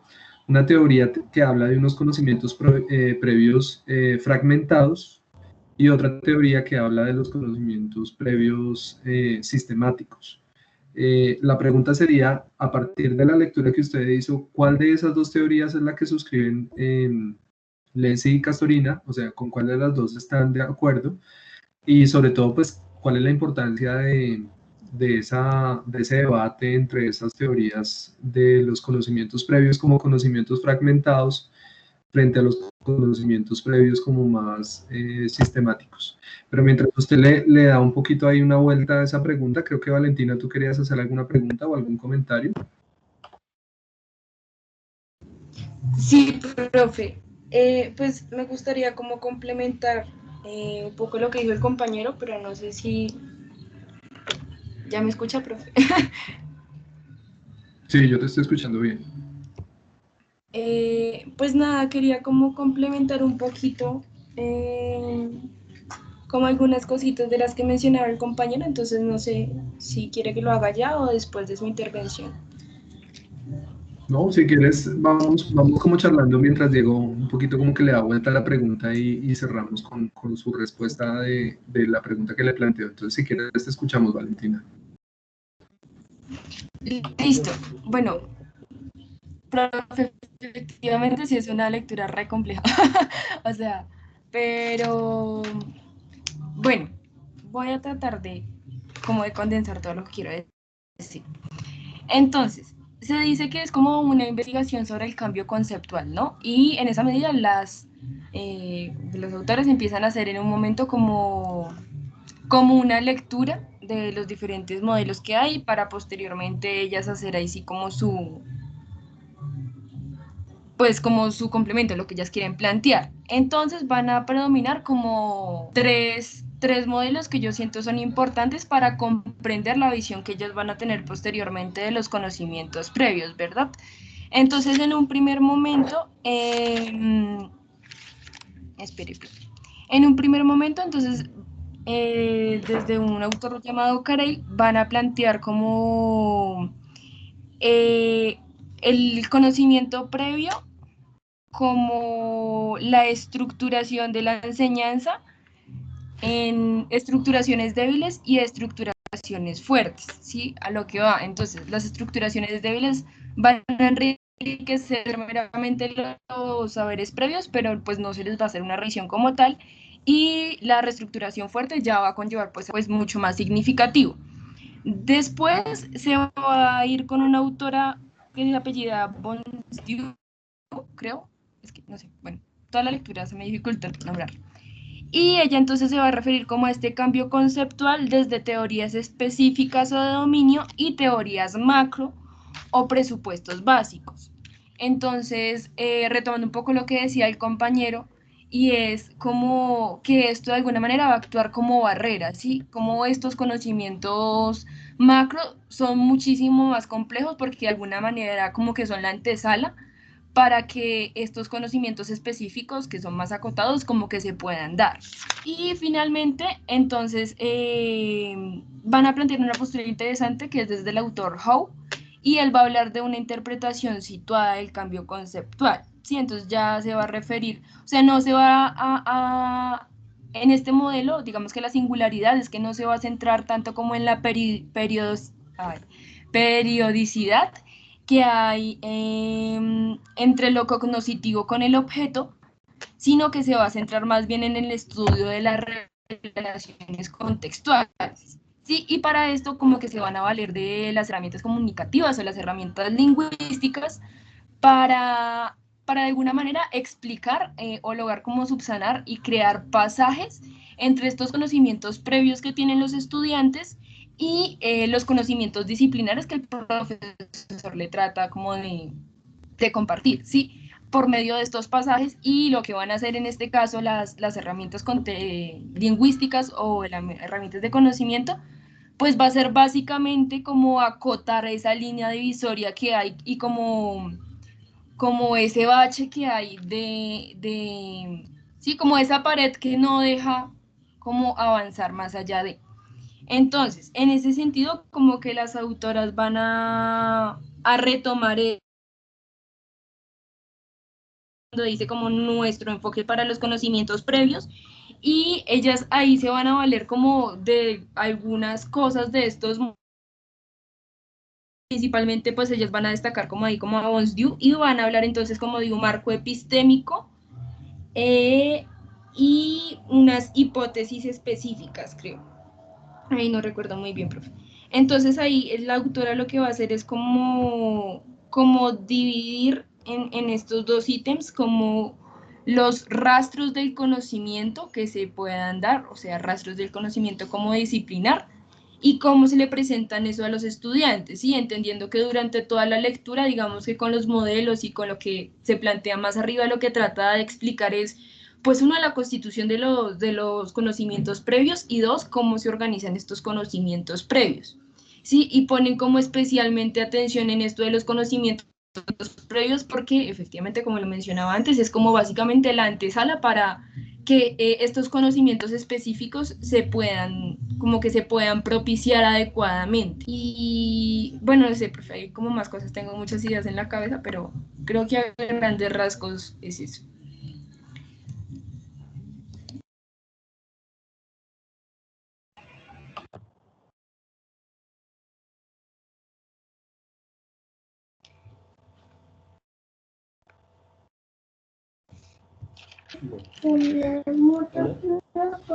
Sí, discúlpeme, pero es que estaba saludando a mi hijo que llegó de donde los abuelos, entonces, qué pena Valentina, pero es que estaba ahí saludando a mi hijo. Bueno, entonces, yo creo que todas me voy a dar un poco el paso como a Diego para que nos mencionaba sobre lo fragmentario y lo sistemático. Una cosa como tratar de plantear una idea muy sencilla, y es que básicamente cambio conceptual parte de un planteamiento. Y esta es que para poder enseñarle algo a alguien hay que transformar sus conocimientos previos. O sea, los conocimientos previos responden con lo que uno quiere enseñar, pues lo que hay que hacer es precisamente transformarlos. En ese sentido, es identificar con mucha claridad qué es el conocimiento previo, ¿sí? Entonces aquí yo quiero como plantearles a ustedes la necesidad de que diferencien previo e incluso teorías previas, que son cosas diferentes, ¿cierto? El ejemplo que pone Diego del clima es muy complicado, pero vamos a tratar de hacer el ejercicio con el ejemplo que él propone, a ver cómo nos va. Entonces, digamos, cuando yo quiero sondear por la información previa que tenga el estudiante sobre el clima, yo le pregunto, bueno, ¿en qué mes llueve? En otros meses. Entonces me va a decir, bueno, por ejemplo, en octubre, noviembre o en abril, mayo. Esa es una información. Él simplemente refiere un mes frente a una cantidad de lluvia que se presenta. O si yo le pregunto, ¿en dónde llueve más? ¿Llueve más en el Chocó o llueve más en Cartagena? Entonces, bueno, él me puede decir, llueve más en el Chocó. O sea, eso es como una información específica, como un dato. Y normalmente cuando nosotros hablamos de conocimiento previo, como ya lo habíamos charlado hace varias semanas cuando hablamos de constructivismo, generalmente cuando hablamos de conocimiento pensando es en información previa, ¿no? Entonces, ¿quién fue Simón Bolívar? ¿Quién fue Adolf Hitler? ¿De qué año a qué año fue la Segunda Guerra Mundial? Etcétera, etcétera. ¿Qué países eran aliados de Alemania en la Primera Guerra Mundial? No sé. Esos son datos, es información, ¿cierto? Pero el conocimiento previo se refiere a otra cosa, ¿cierto? Y en ese sentido yo creo que Valentina ha utilizado una palabra que me parece que es clave y es la hipótesis. Los estudiantes tienen unas hipótesis, ¿no? Sobre cómo funcionan las cosas o por qué funcionan las cosas de determinada manera. Entonces, precisamente por eso es que creo que el ejemplo de Diego funciona tan bien. Porque él no le está preguntando al estudiante qué mes llueve más, o en dónde llueve más, en qué ciudad llueve más, etcétera. Él le está preguntando por qué llueve, ¿sí? Está pidiendo al niño o a la niña que le explique cuál es la hipótesis que tiene sobre por qué llueve. Probablemente yo no puedo escuchar bien el audio. Diego nos cuenta más o menos que se mencionaba a Dios, que también es otro lío, porque, ¿no? ¿Cómo hace uno ahí para criticar un poco esa hipótesis de Dios frente al tema? Pues complicado. Pero básicamente lo que el niño o la niña le está diciendo es que cree que llueve, ¿no? Entonces, vamos a partir de un ejemplo. Digamos que un estudiante dice, estas dos últimas semanas, y entonces él ha visto el noticiero, él dice, no, pues porque hay huracanes, ¿sí? Entonces yo le pregunto, bueno, ¿y por qué hace 3 meses no estaba lloviendo tanto? No, pues porque no habían huracanes, porque no había pues, ese problema de San Andrés, etcétera, etcétera, ¿cierto?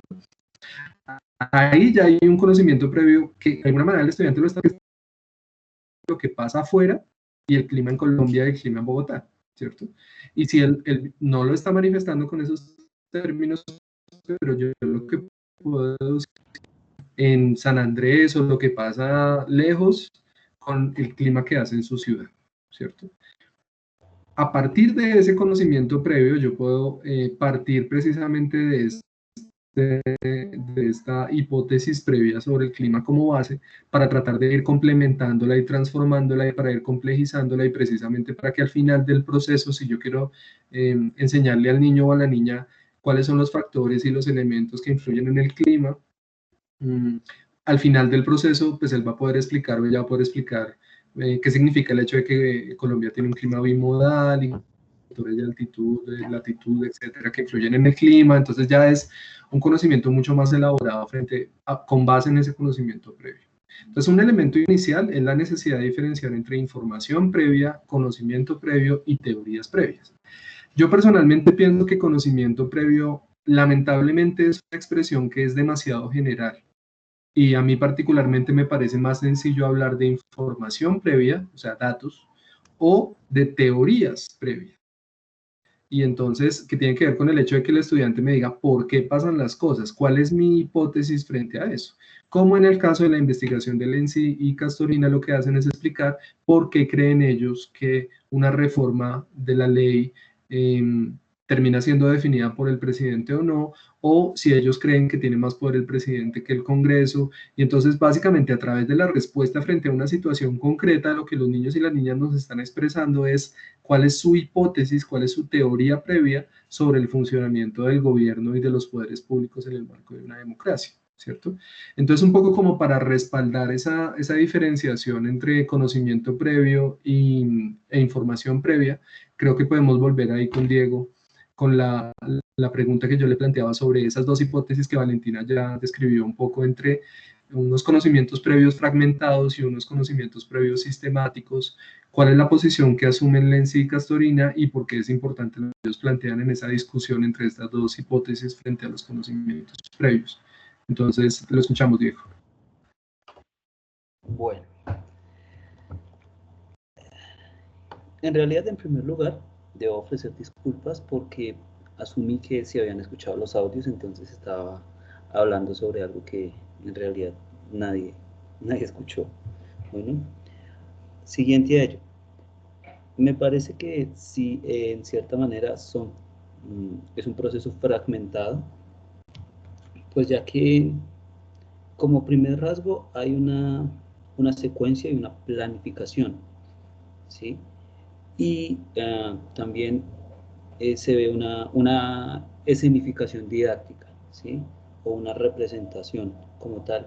Eso me conlleva a mí a pensar que los autores sí fragmentan el proceso, no es algo que comience, que se configure de una manera homogénea, sino es algo que comienza con un estudio y que tiene un procedimiento pre, durante y después, lo que me conlleva a pensar que sí son, se hace de una manera fragmentada.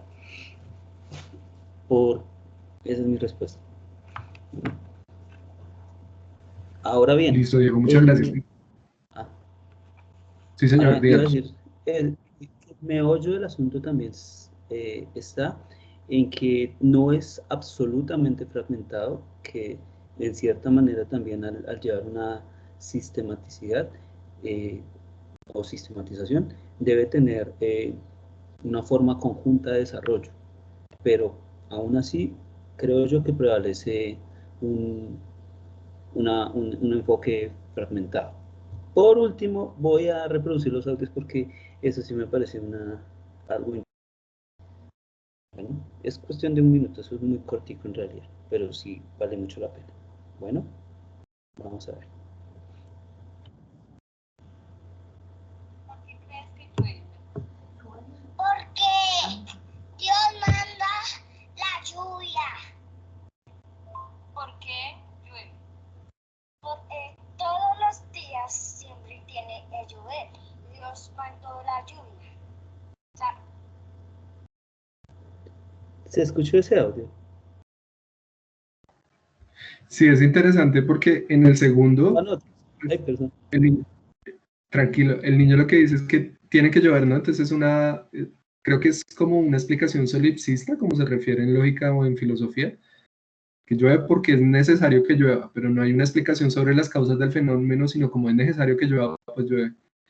Sí, que no explica nada finalmente, ¿sí? ¿Cuáles son las causas que llevan al hecho de que llueva? Pues es interesante, entonces, bien. ¿no? O sea, entonces, ¿por qué si se necesita que llueva, no llueve siempre? Entonces el niño le diría, no, pues porque hay veces que no se necesita que llueva. Entonces, o sea, el asunto es cómo coger esos conocimientos previos que manifiestan los niños hacia atrás, ¿cierto? Ir preguntándoles para llevarlos hacia comprender esos elementos del clima que influyen en la lluvia, ¿no es cierto? Que es bien complicado.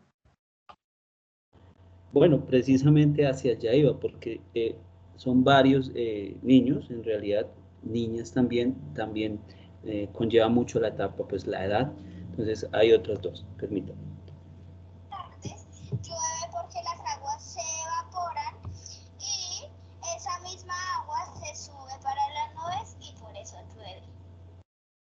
Y por último, acoplándolo con lo que dice el profesor, vamos a ver pues, ¿qué nos dice este niño?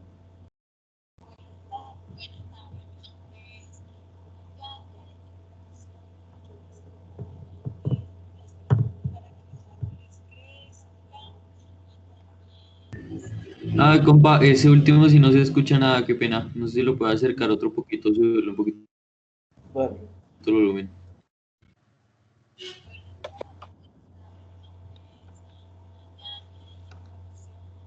¿no? No, el primero que puso ahorita, del pelado que hablaba de que el agua se evapora y todo eso, que la tiene mucho más clara, ese se escuchó bien, pero el otro sí lamentablemente no se escuchó. Pero fíjate que ahí hay un elemento interesante como de comparar, yo me imagino que usted hizo como preguntas a niños y niñas más o menos de la misma edad, cómo la comprensión del fenómeno cambia mucho entre un niño y otro, ¿no? Entonces la idea de Dios manda la lluvia frente a la idea del agua se evapora y no sé qué, pues obviamente hay explicaciones que son muy distintas, ¿no? Y que le dan a uno base para trabajar también de una manera muy diferente entre, pues, en ese mismo grupo de niños de una edad similar, ¿no?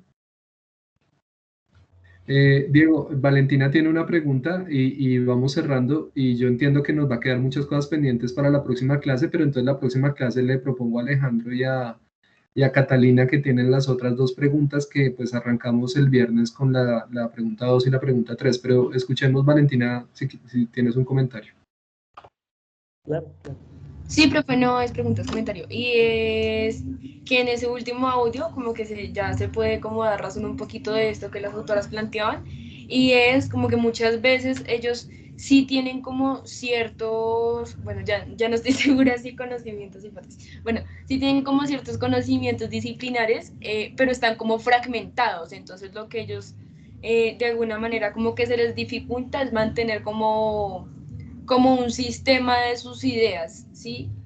Y creo que se notó un poquito más en el último chico, porque efectivamente ya tiene como unos conocimientos claros, tal vez es como, bueno, ya ahí estoy como suponiendo, porque no conozco al niño, pero tal vez ahí se pueda dar esto de que efectivamente sí hay unos conocimientos previos, pero en esos conocimientos previos también hay fragmentados unos conocimientos disciplinares, como encapsulados, decían las autores. Ya era eso. Entonces, si tomamos esa última respuesta que escuchamos, la del niño que habla del ciclo del agua y tal, si lo tomamos como base a partir de ese conocimiento previo que él manifiesta, a partir de esa teoría específica sobre la lluvia, podemos utilizarlo como base para poder explicarle cómo, por ejemplo, el viento también influye en el movimiento de las nubes cargadas de lluvia de un lado para el otro, y cómo las formas del relieve también hacen que cuando pues sirven como una barrera natural frente a las corrientes de nubes, digamos, ¿no? Como las corrientes frías, eso genera más lluvia en un lado que en el otro de la montaña, o sea, digamos que hay una base interesante, pues obviamente para poder desarrollar, pero creo yo que también es un ejemplo muy interesante para poder ver esa diferencia entre teorías específicas y teorías generales. Lo que pasa es que la pregunta que les hizo Diego es una pregunta muy general, porque llueve. Él no les preguntó por qué llueve ahora o por qué llovió hace 15 días, sino por qué llueve en general. Entonces es muy interesante también la explicación y esa diferencia entre la respuesta del último niño que escuchamos frente a las de los dos primeros de Dios manda la lluvia o llueve porque se necesita. Entonces, fíjense cómo ahí, a pesar de que son niños o niñas, yo diría más o menos de la misma edad, sus teorías cambian bastante. Un poco como para cerrar, porque ya estamos algunos minutos pasados del tiempo, básicamente a lo que se refiere un poco los autores es que si entendemos los conocimientos previos como unas teorías fragmentadas, pues podemos caer muy fácilmente en la idea de la información y no del conocimiento. Y en ese sentido es importante entender la sistematicidad de los conocimientos previos en el sentido de que si el niño tiene esa hipótesis, o sea, esa hipótesis de que llueve porque se necesita que llueva, entonces si yo le pregunto por qué hace 2 meses no llovía, entonces él me va a responder utilizando la misma hipótesis general, y es pues porque no se necesita.